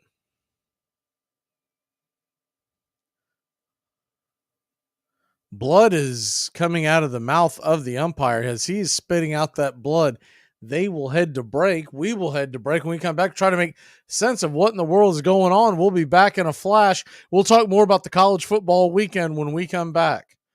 Well, the season's finally here. The Armchair Quarterbacks are back. Saturdays, 10 a.m., you'll be tailgating with the Armchair Quarterbacks. Mac McGee, Joey and Tones, and the rest of the Armchair Quarterbacks. Live, 10 a.m., Saturdays this fall. Talking college football, SEC, ACC, Big Ten, the NFL, fantasy football advice, and our picks against the spread. Right here on Braves Country HD, 99.1 FM, WQEE. Yeah, the Armchair Quarterback. It's the best in sports and entertainment, and get locked in and locked down with Rhino Radio Penitentiary, 7 a.m. to 10 a.m. with your host, me, Ryan O'Neal, each and every morning, right here with the best in sports and entertainment, all the way from professional sports to college sports to River Dragons hockey and everything in between, including some of the very best local and national guests. It's the Rhino Radio Penitentiary, 7 a.m. to 10 a.m. Monday through Fridays, right here on 99.1 FM WQEE. Are you looking for a reliable dental practice that not only cares about your teeth, but is friendly to work with? How about one that offers great deals and new patient promotions? Well, your search is over. Most Valuable Smiles in downtown Eatonton, Georgia is committed to giving you the biggest and brightest smile. Right now, get a $99 new patient special, including x-rays and exam. Maybe you're looking for veneers. Most Valuable Smiles veneer special includes one free veneer with every 5 purchased. Or get that bright white smile you've always wanted by taking advantage of an exclusive $100 off Zoom whitening treatment when you book today. And don't forget that 2022 is almost over. That means most insurance policies will reset by the new year, and to avoid losing that extra money, you need to use it or lose it. Book an appointment today with Most Valuable Smiles in downtown Eatonton to lock in these exclusive deals. Call 706-623-0318 or visit mostvaluablesmiles.com. Hey, Braves Country. Is this the suicide talk or the nickname talk? The nickname. George, what is that? It's nothing. It's got no snap, no zip. I need a nickname that makes people light up. You mean like Liza? T-Bone. But there's no T in your name. What about G-Bone? There's no G-Bone. There's a G-Spot. That's a myth. T-Bone, the ladies are gonna love you. Welcome back.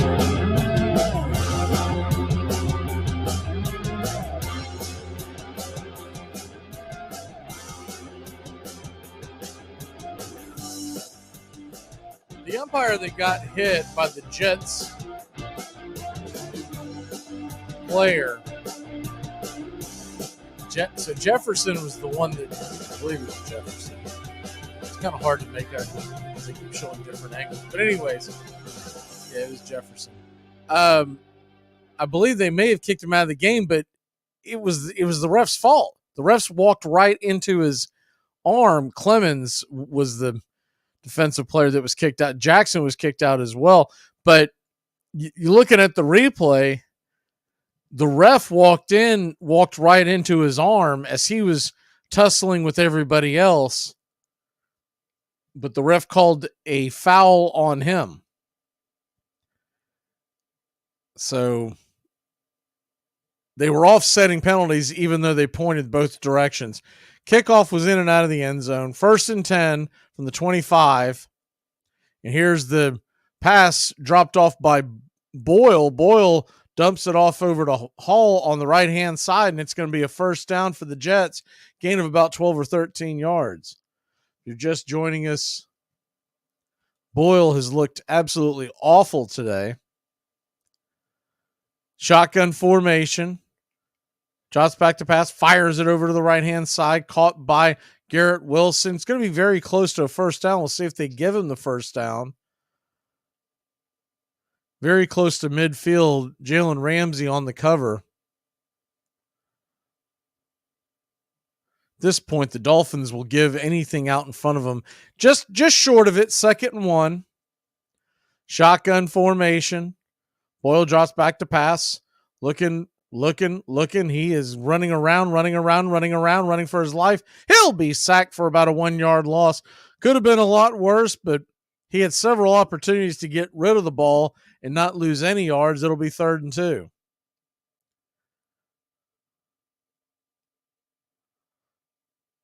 Tim Boyle, of course, was brought over with Aaron Rodgers. Him and Boyle are very good friends, and he's kind of just ridden his coattails. 3rd and 3. Ball's thrown off to the right-hand side over to Hall. Poorly thrown ball is going to get Hall nailed at about either a loss of a yard or no gain at all. It'll be 4th down. We'll see if the Jets go for it. Nothing about this is... It's desperation time for the Jets, so they are going to go for it, but there is nothing that is we've seen that would give you any reason to believe this is a smart move, but it's more of a desperation move. Shotgun formation, 4th and 2, and a flag comes in. One of the Miami defenders come flying in and hit the line. I believe, no, they're going to call false start on the Jets offensive lineman Warren, and it'll be 4th and now 7. So we'll see if they still go for it.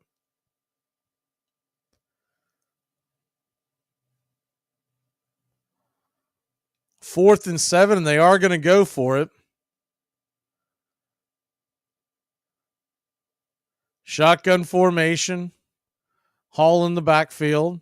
Boyle drops back to pass, fires it over the middle. The ball is caught, and it'll be a Jets first down. I believe that was Conklin making the catch.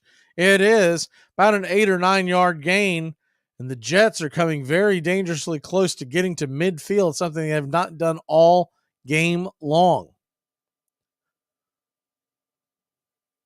49-yard line, drops back to pass, fires it over the middle, incomplete, nowhere near the intended receiver, and it's 2nd and 10.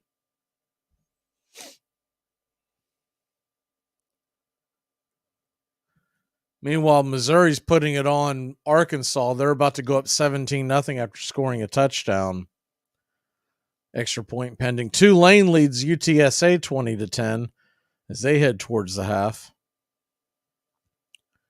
2nd and 10. Shotgun formation, 49-yard line.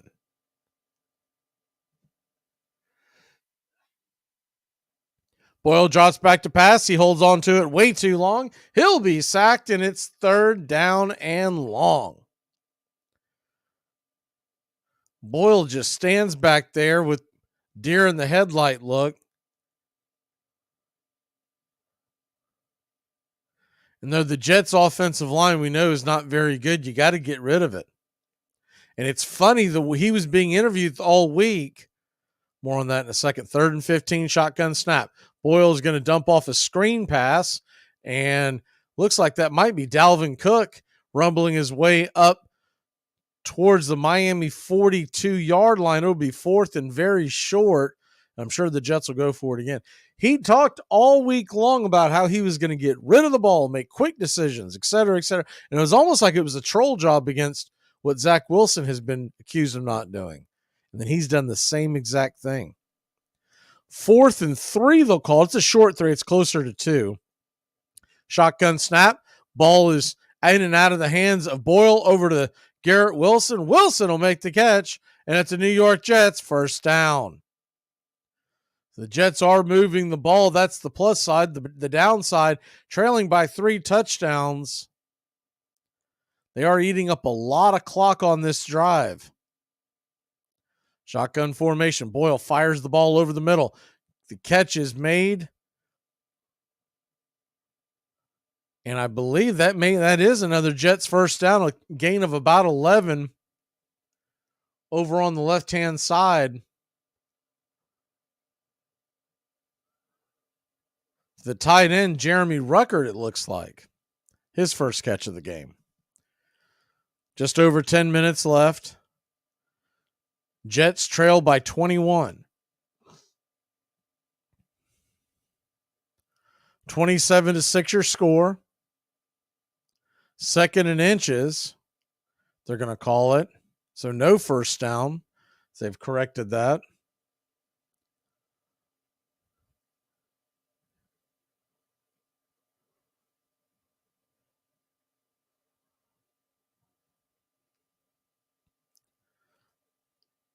Referees are having an issue with the game clock, so we hold on for that. A lot of big games in college football tomorrow. We'll talk about in the kickoff show, 11 a.m. to noon, right here on Braves Country Radio. One of them, the Florida State-Florida game. Ohio State, Michigan. We'll get into that. Second and inches. Here comes the blitz. The ball is fired over the middle and in and out of the arms of, I believe, that was Ruckert again. He got hit on the play and dropped the ball. It'll be third down. Ball was put right into his breadbasket by Boyle as he was being rushed. It was a 6-7-man blitz. He dumped it out there, caught the ball, but when he came to the ground, it was over. The third and inches. Here comes the tush push. Up the middle will be a New York Jets first down. At this point, Saleh and the Jets just looking to try to score a touchdown, give them a little bit of confidence going into next week, trailing by 3 touchdowns, 10 minutes left. They would need a small miracle to pull this one off, but they're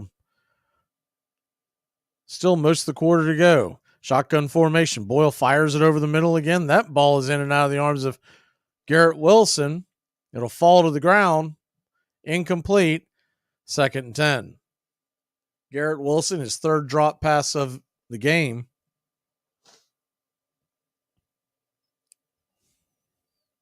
That ball hit him right in the hands. Garrett Wilson has dropped a lot of passes this year. He's a guy that was always chirping and saying he was one of the best in the game. 2nd and 10. Passes over the middle to Breece Hall. He's tackled immediately. It was a bit of a delayed screen.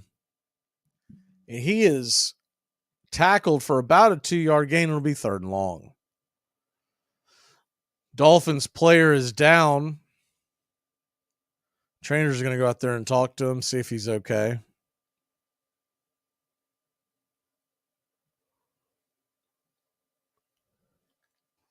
They're going to head to commercial break. We'll take that break with them. We'll be back in a flash as the Jets trying to threaten here and possibly get this a 2-score game. We'll be back in just a moment here on Black Friday NFL. What about the assistants on the staff right now? The guys that were there in training camp, the guys that were there early in the morning and late at night, the guys that have gone through the first 6 weeks in that building.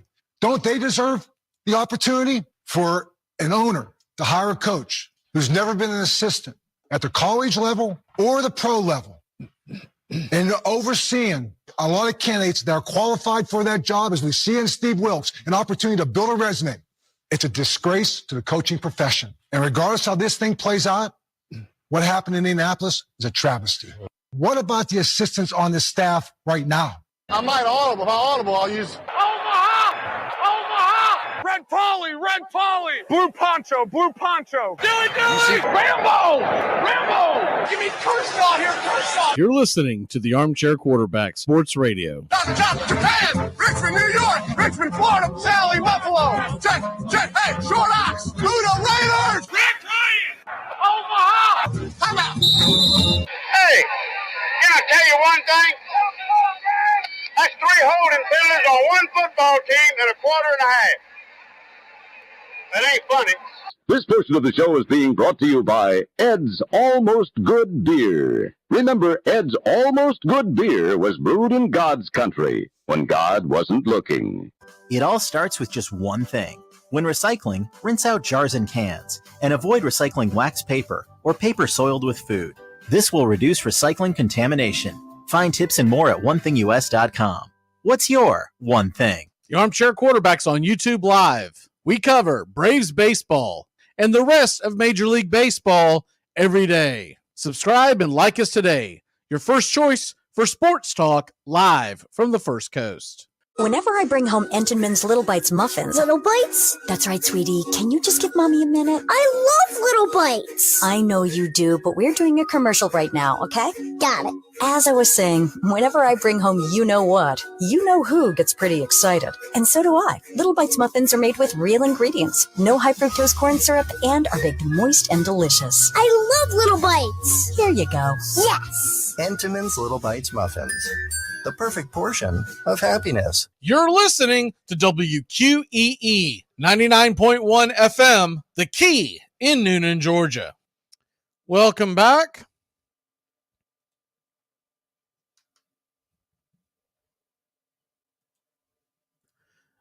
Dolphins all over the Jets, 27-6, a little over 9 minutes left in this one. Jets do have the ball, and they are threatening.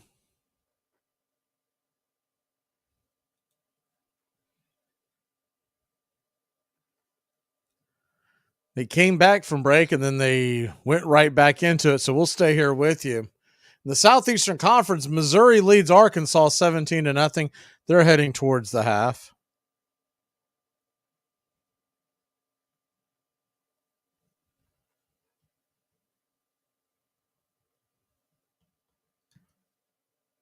Remember, tomorrow, 11 a.m. to noon, we will be here, Armchair Quarterback Kickoff Show, Tailgating Show.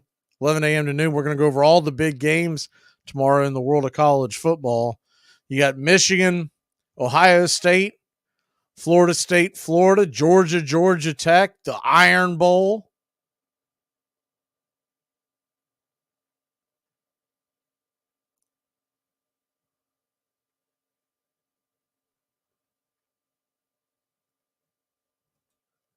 Arguably the best day in college football all year long.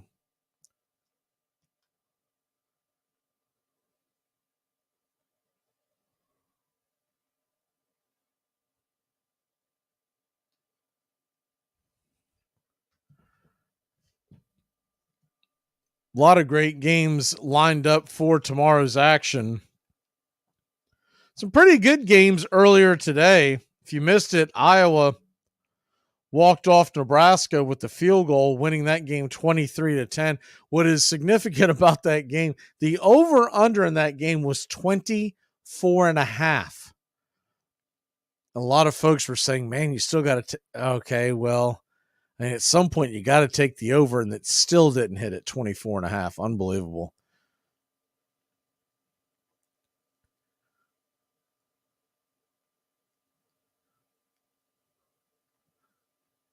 Iowa will be heading to face the winner of that Michigan Ohio State game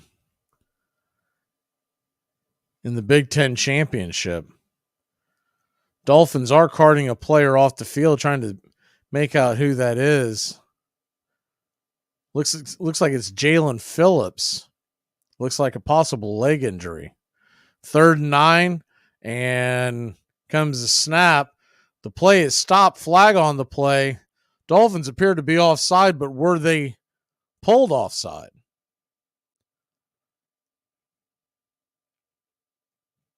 $9:30 left here in the game. And it is offsides on the Dolphins.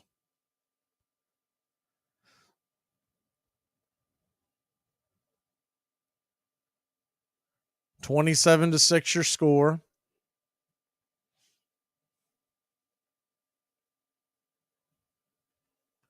Third and 4. Ball is at the Dolphins' 18-yard line. Jets, shotgun formation, going right to left on your radio dial. The throw over on the right-hand side, dropped. Another drop by Garrett Wilson, but there is a flag on the play. Garrett Wilson just continues to drop ball after ball after ball.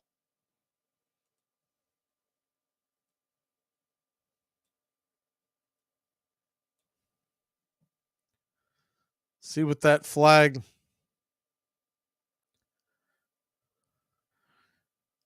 They're getting it straightened out here. We're waiting for the call. Here is the decision. It's going to be an offsides on the Dolphins and a holding on the Jets, so it'll offset each other.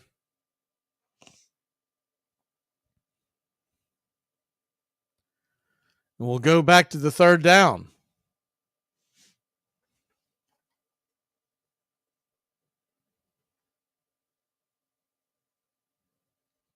So third down, shotgun formation, bunch set up top. Boyle drops back to pass, fires it over to the right-hand side. Hall's got the catch. Stiff arms, out of bounds, but it looks like he's got another Jets first down. Down to about the 12-yard line, maybe 13.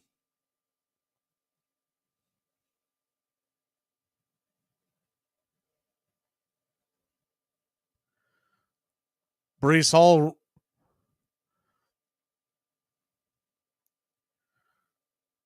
making the catch and getting out of bounds. So 1st and 10, shotgun formation. Boyle drops back to pass, holds onto it way too long. He gets sacked, and he'll go down at 2nd and long. Tim Boyle continues to hold that ball way too long. Wilkins credited with the sack.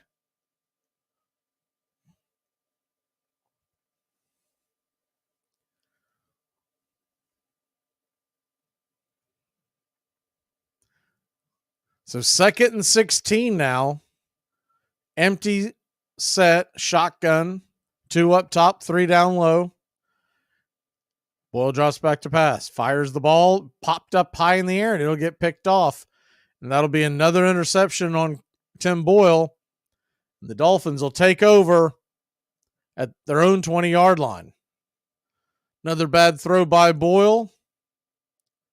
7:54 left in the game. Threw that ball off his back foot as he was getting pressured.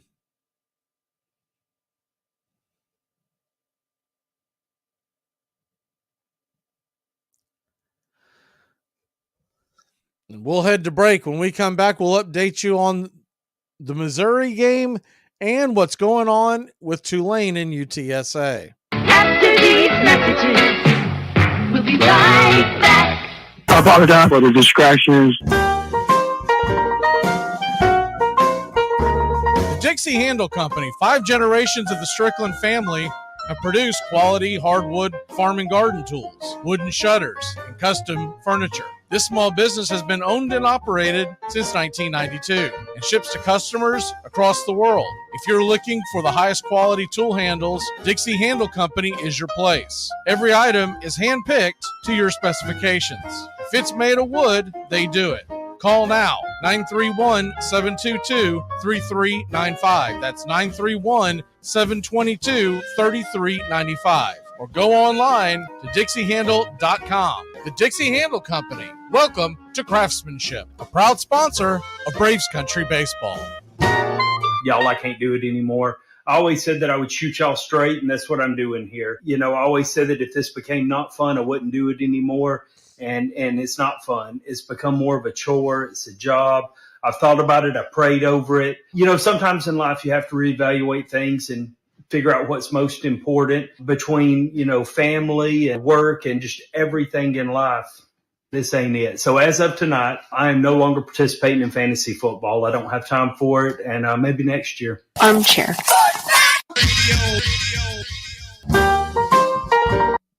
Hi, it's Jamie, Progressive's Employee of the Month, 2 months in a row. Leave a message at the... Hi, Jamie. It's me, Jamie. I just had a new idea for our song about the Name Your Price tool. So when it's like, tell us what you want to pay, hey, hey, hey, and the trombone goes, blah, blah, blah, and you say, we'll help you find coverage options to fit your budget. Then we just all do finger snaps while a choir goes, savings coming at ya, savings coming at ya. Yes? No? Maybe? Anyway, see you at practice tonight. I got new lyrics for the rap break.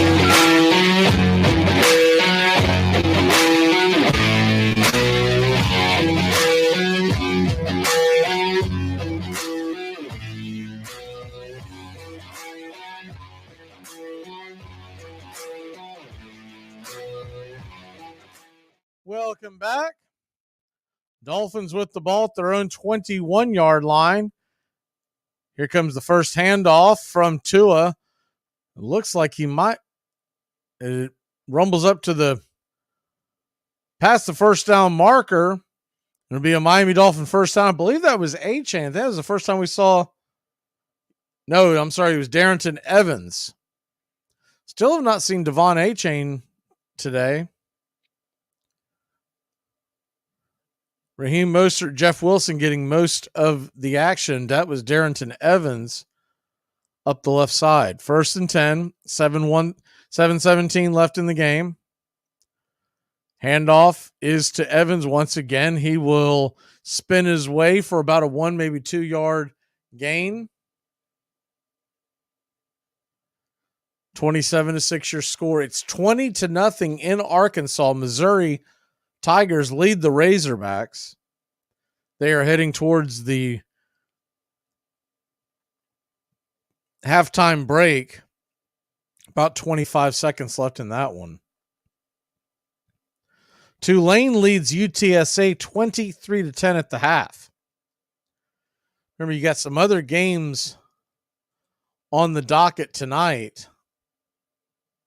More on that here in 1 second. Shotgun formation. Tua hands it off to Evans and fumbled, and the Jets are on the ball. So the Jets will get the fumble recovery, and they'll take over in Dolphins territory. Evans dropping the ball. Darrington Evans just did not get a handle on it. He was not hit. Tua handed the ball off to him, and it just popped out. There's no other way around it. Kind of a high handoff, but nonetheless, Evans will tell you he should have had it. So a tough break for Evans, who finally gets an opportunity to get some of his get some work in. Tonight, in the world of college football, go over that scoreboard real quick.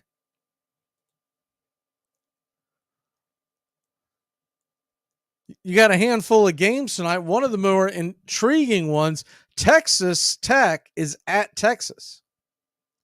The Red Raiders are a 14.5-point underdog. The over-under 52.5. The Penn State Nittany Lions are a 23-point favorite at Michigan State. The over-under there is 43.5. And tonight on Fox, a fun one, 8:30 Eastern, Oregon hosts Oregon State in the game they called the Civil War. The Ducks, 14-point favorite over the Beavers. Earlier today, Oklahoma pounds TCU 69-45. Number 17, Iowa will finish the regular season at 10-2. As they beat Nebraska 13-10. Nebraska falls to 5-7, falling 1 game short of the bowl eligibility. Still an outside chance they could be invited, but things would have to fall their way. If you missed it last night, Ole Miss hung on and beat Mississippi State 17-7. Ole Miss finishes 10-2 on the year. Tomorrow, you've got Ohio State at Michigan, noon kickoff.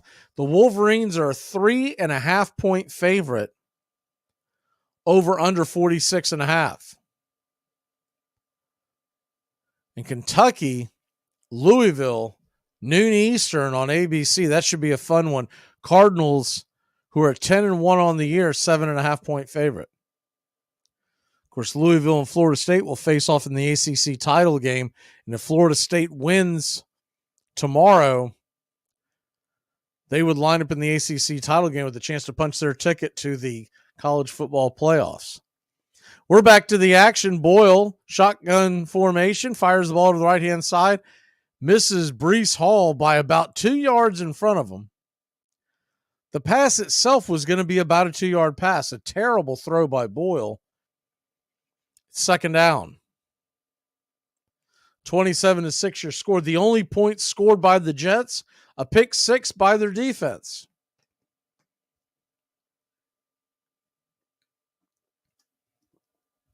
Shotgun formation. 3 wide down low, 1 up high. Boyle drops back to pass. He holds on to it. Scramble off to the right. Fires it over to the left-hand side. And making the catch is Brownlee. He's going to be about 4 yards shy of the first down marker. It's 3rd down. Other games tomorrow, Texas A&M is at LSU. 12.5-point favorite are the Tigers. The Iron Bowl's at 3:30. Alabama 13-point favorite. 3rd and 2. Boyle fires the ball over the middle. Making the catch and holding on to it is Conklin after he gets hammered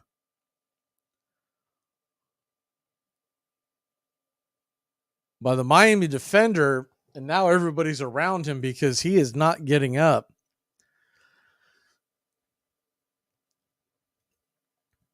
He lowered the boom on Conklin, and if I was to guess, I would say it's a shoulder injury. They leaned over to try to help him up, and he immediately tapped out. So we'll have to wait for them to come back as they head to break. We'll go ahead and finish up the college football scoreboard, looking at what's going on tomorrow. Number 15, Arizona is at Arizona State, as this is rivalry weekend in college football. Wildcats are an 11.5-point favorite. Ranked number 15 in the country, Arizona, 8-3 on the year. Still with an outside chance of making the Pac-12 championship. They would need some help. They would need Oregon to lose tonight.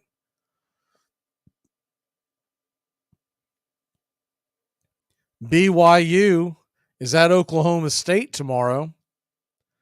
17-point favorite is the Cowboys. Tennessee Volunteers, 27-point favorite at home against Vanderbilt, who is 2-9 on the year, 0-7 in the SEC. Liberty, 11-0, ranked number 25 in the country. They are at UTEP. They will be playing at 3:30. That game's on CBS Sports Network. The Apple Cup, 4 o'clock Eastern, Washington State, 15.5-point favorite. Washington, 15.5-point favorite at home against Washington State. Game kicks off at 4 o'clock on Fox. At 7 o'clock Eastern on ESPN, number 5 Florida State, 11-0, will face the Florida Gators, who are 5-6, fighting for bowl eligibility. Noles are a 6.5-point favorite. 49.5 is the over-under. Notre Dame, 25.5-point favorite at Stanford. That game is on the Pac-12 channel, if you can find that. I've never seen that channel available anywhere. Georgia on ABC tomorrow night, 11-0 at Georgia Tech. The Ramble and Wreck 24-point underdogs at home. We are back to the action. Shotgun formation, 1st and 10. Boyle fires one towards the end zone, making the catch and then dropping the ball again is Garrett Wilson. Fumble Thumbs drops another one. There is a flag on the play. We'll have to see what that's going to be. Offside. Man, that is about the 4th offsides on the Miami Dolphins today. Garrett Wilson had the ball in his hands and he came to the ground and could not hold on.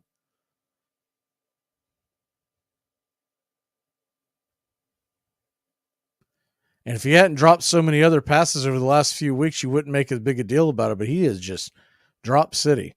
1st and 5, handoff on the left-hand side, stumbling ahead just short of the first down is Breece Hall. It'll be 2nd and about 1. Clemson, number 24 in the country, will be at South Carolina.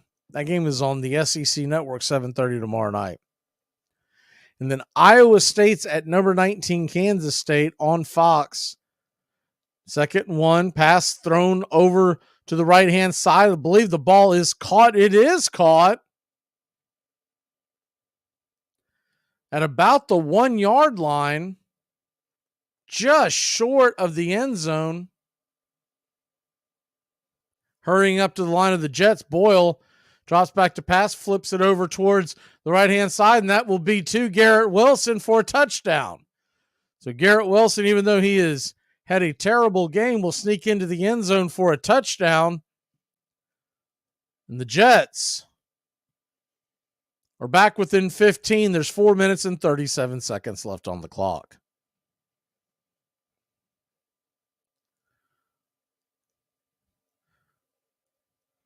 Wilson, just a drag route, gets lost in coverage in the back part of the end zone, back corner. Has to slide to make the catch. Wasn't a great throw by Boyle, but nonetheless, here's the kick. The extra point is up. It is good. And it's 27-13. If you add the over, you just hit it.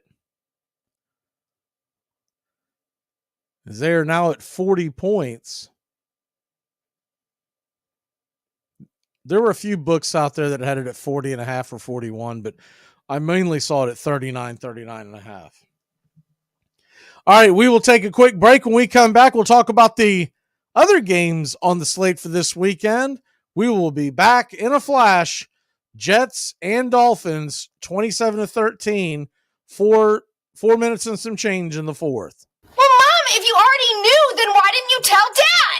Then we wouldn't be in this mess. Oh, my God. Rosemary had a better baby than me. I might audible. I'll use Omaha! Omaha! Red Polly! Red Polly! Blue Poncho! Blue Poncho! Do it! Rambo! Rambo! Give me Kershaw here, Kershaw! You're listening to the Armchair Quarterbacks. Japan! Richmond, New York! Richmond, Florida! Sally, Buffalo! Hey, Short Ox! Ludo Raiders! Red Lion! Omaha! Time out! It's the best in sports and entertainment, and get locked in and locked down with Rhino Radio Penitentiary, 7 a.m. to 10 a.m. with your host, me, Ryan O'Neill, each and every morning, right here with the best in sports and entertainment, all the way from professional sports to college sports to River Dragons hockey and everything in between, including some of the very best local and national guests. It's the Rhino Radio Penitentiary, 7 a.m. to 10 a.m. Monday through Friday, right here on 99.1 FM WQEE. Armchair Quarterbacks Radio covers the whole SEC the whole season long. Down. Here's Tua stepping back, loads up, looks long, throws, end zone, touchdown! Alabama! Devontae Smith! Touchdown, Alabama! And the Crimson Tide has once again ascended to the top of the college football mountain. Again, it's going to be Crapel, Wing, and the kicker, Drew Alamo. LSU remains undefeated. Passes away, penalty flag down. Lamar Thomas has got it. Lamar Thomas is on his way down the sideline. George Teague is after him and runs him down. Takes the ball away from him. Teague's got the ball. Well, congratulations to the LSU Tigers, the 2008 BCS National Champion. Armchair. SEC! SEC! Make sure to listen to the Armchair Quarterbacks. Prime time, drive time. Good enough for us down here in the bayou. Go Tigers and the Armchair Quarterbacks. Welcome back. Jets are going to attempt an onside kick here. And not a very good one, as the Dolphins will fall on it about the 46-yard line. 4 minutes and 36 seconds left. Both teams have all their timeouts still available. Dolphins lead it by 14. They'll be looking to just try to run out the clock here. Tua, 243 yards passing, a touchdown, 2 interceptions. Mostert, 48 yards and a touchdown. Tyreek Hill, 102 yards and a touchdown. 1st and 10 for the Miami Dolphins. I formation. Handoff is up the middle to Mostert. Mostert is stopped for about a 3-4 yard gain. Notice Evans is not back in the game. Cannot fumble in those big situations. You're just being asked to run out the clock. I guess the Jets are going to use a timeout here.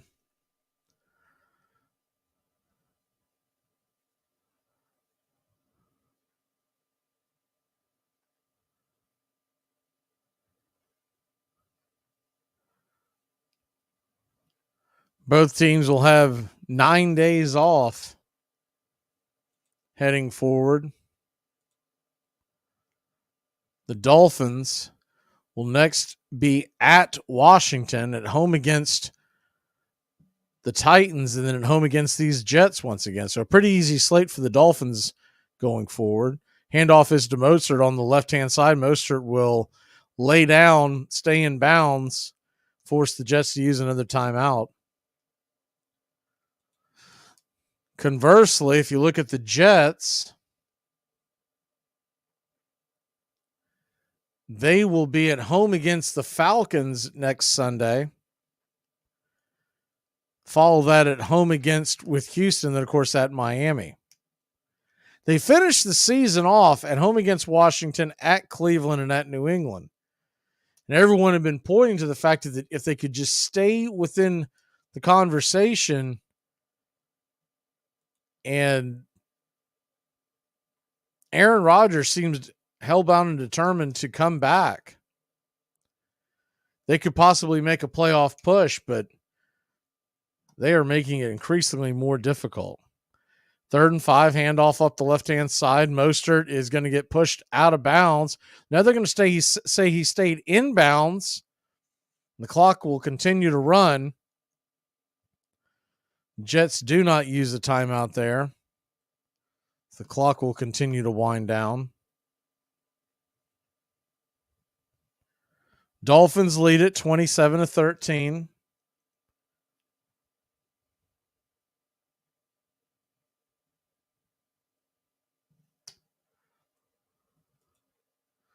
First and 10 on the 34-yard line of New York. Handoff up the middle, rolling right through, knifing through the Jets defense, which is just pathetic at this point, and it's going to be a touchdown by the Dolphins. 34-13, the Jets get pushed around. Rightfully so, Mostert mocking the Jets defense as he ran sideways before he went into the end zone.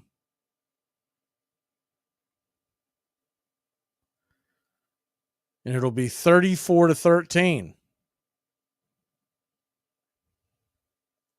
You can tell by watching that play, the Jets have just absolutely given up on their coach, Rob Saleh. Not much of an effort put in on that play. The extra point is up. The extra point is good, and the Dolphins lead it by 21. 34-13, 3:35 left in the game. Only thing left now in this game to figure out is what the final score will be.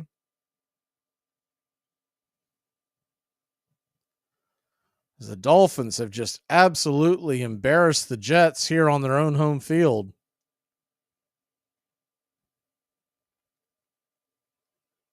You do wonder what the tipping point will be. How much is enough? How long will it take for the Jets brass to finally fire Rob Saleh? I can't imagine he'll be the head coach next year. This team has given up on them. And the fan base, I think, will begin to. They got a pretty good crowd there today, but I think you'll start seeing some really barren crowds going forward. Jets will fall to 4-7. They'll be mathematically in it, but they're out of the playoff hunt.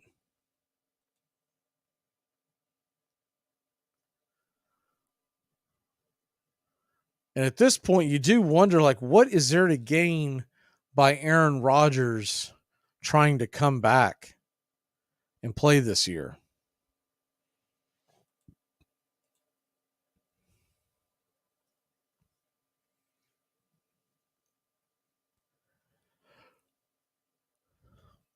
34-13 your score.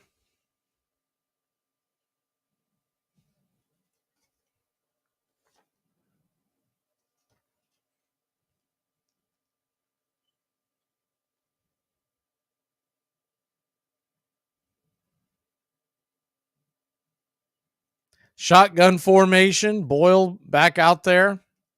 Drops back to pass. Holds on to it way too long. He fumbles the ball after getting sacked. And the ball is loose. Do they fall on it? Appears the Jets do fall on it, but Tim Boyle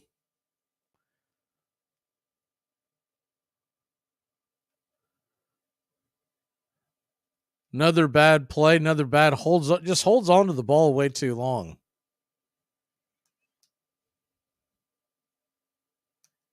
Shotgun formation, 2nd and 19.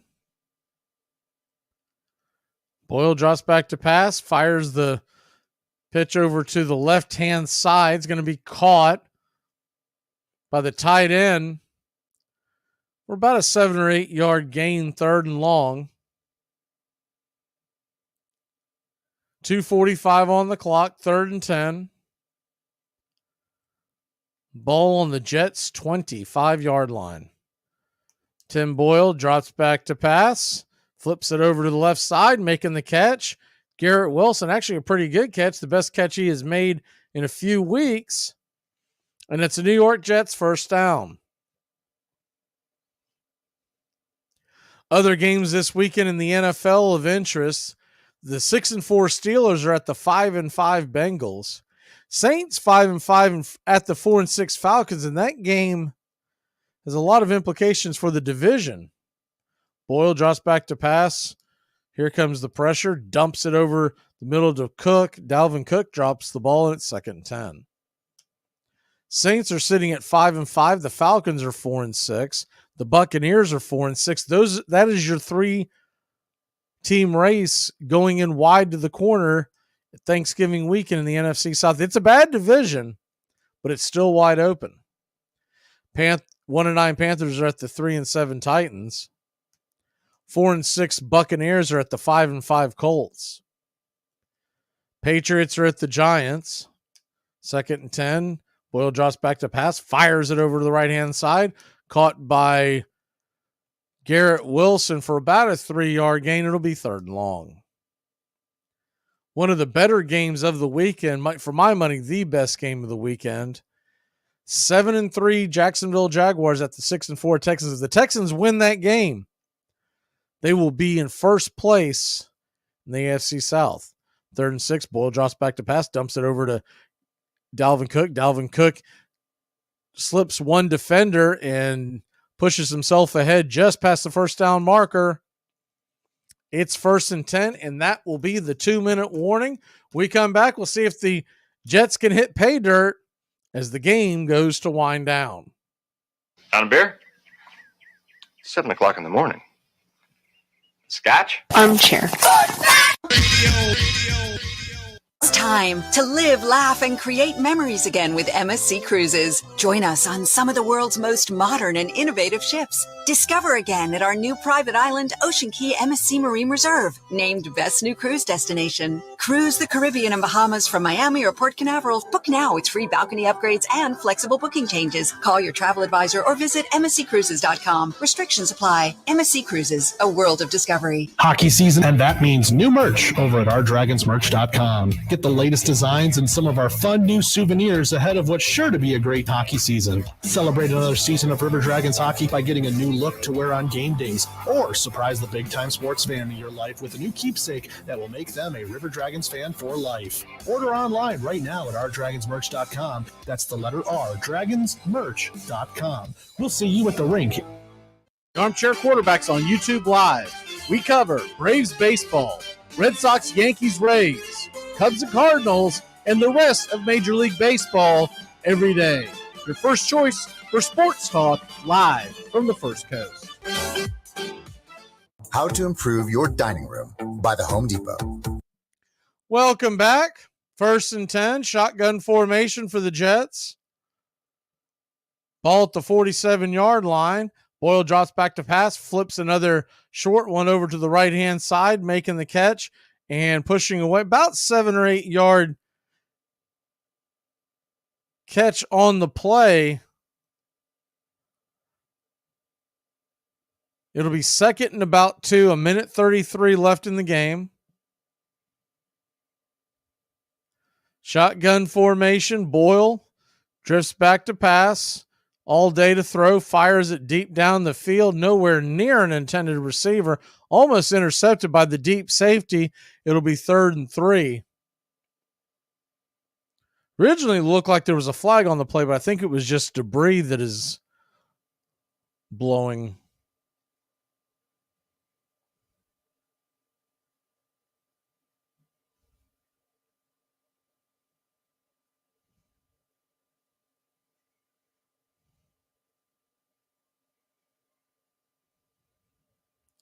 Third and 3. Shotgun formation. Boyle drops back to pass. Here comes the pressure. He's going to get crunched up like an accordion, and it's 4th down. Tim Boyle has been an absolute disaster at quarterback today. And Dolphins are close to putting this one to bed.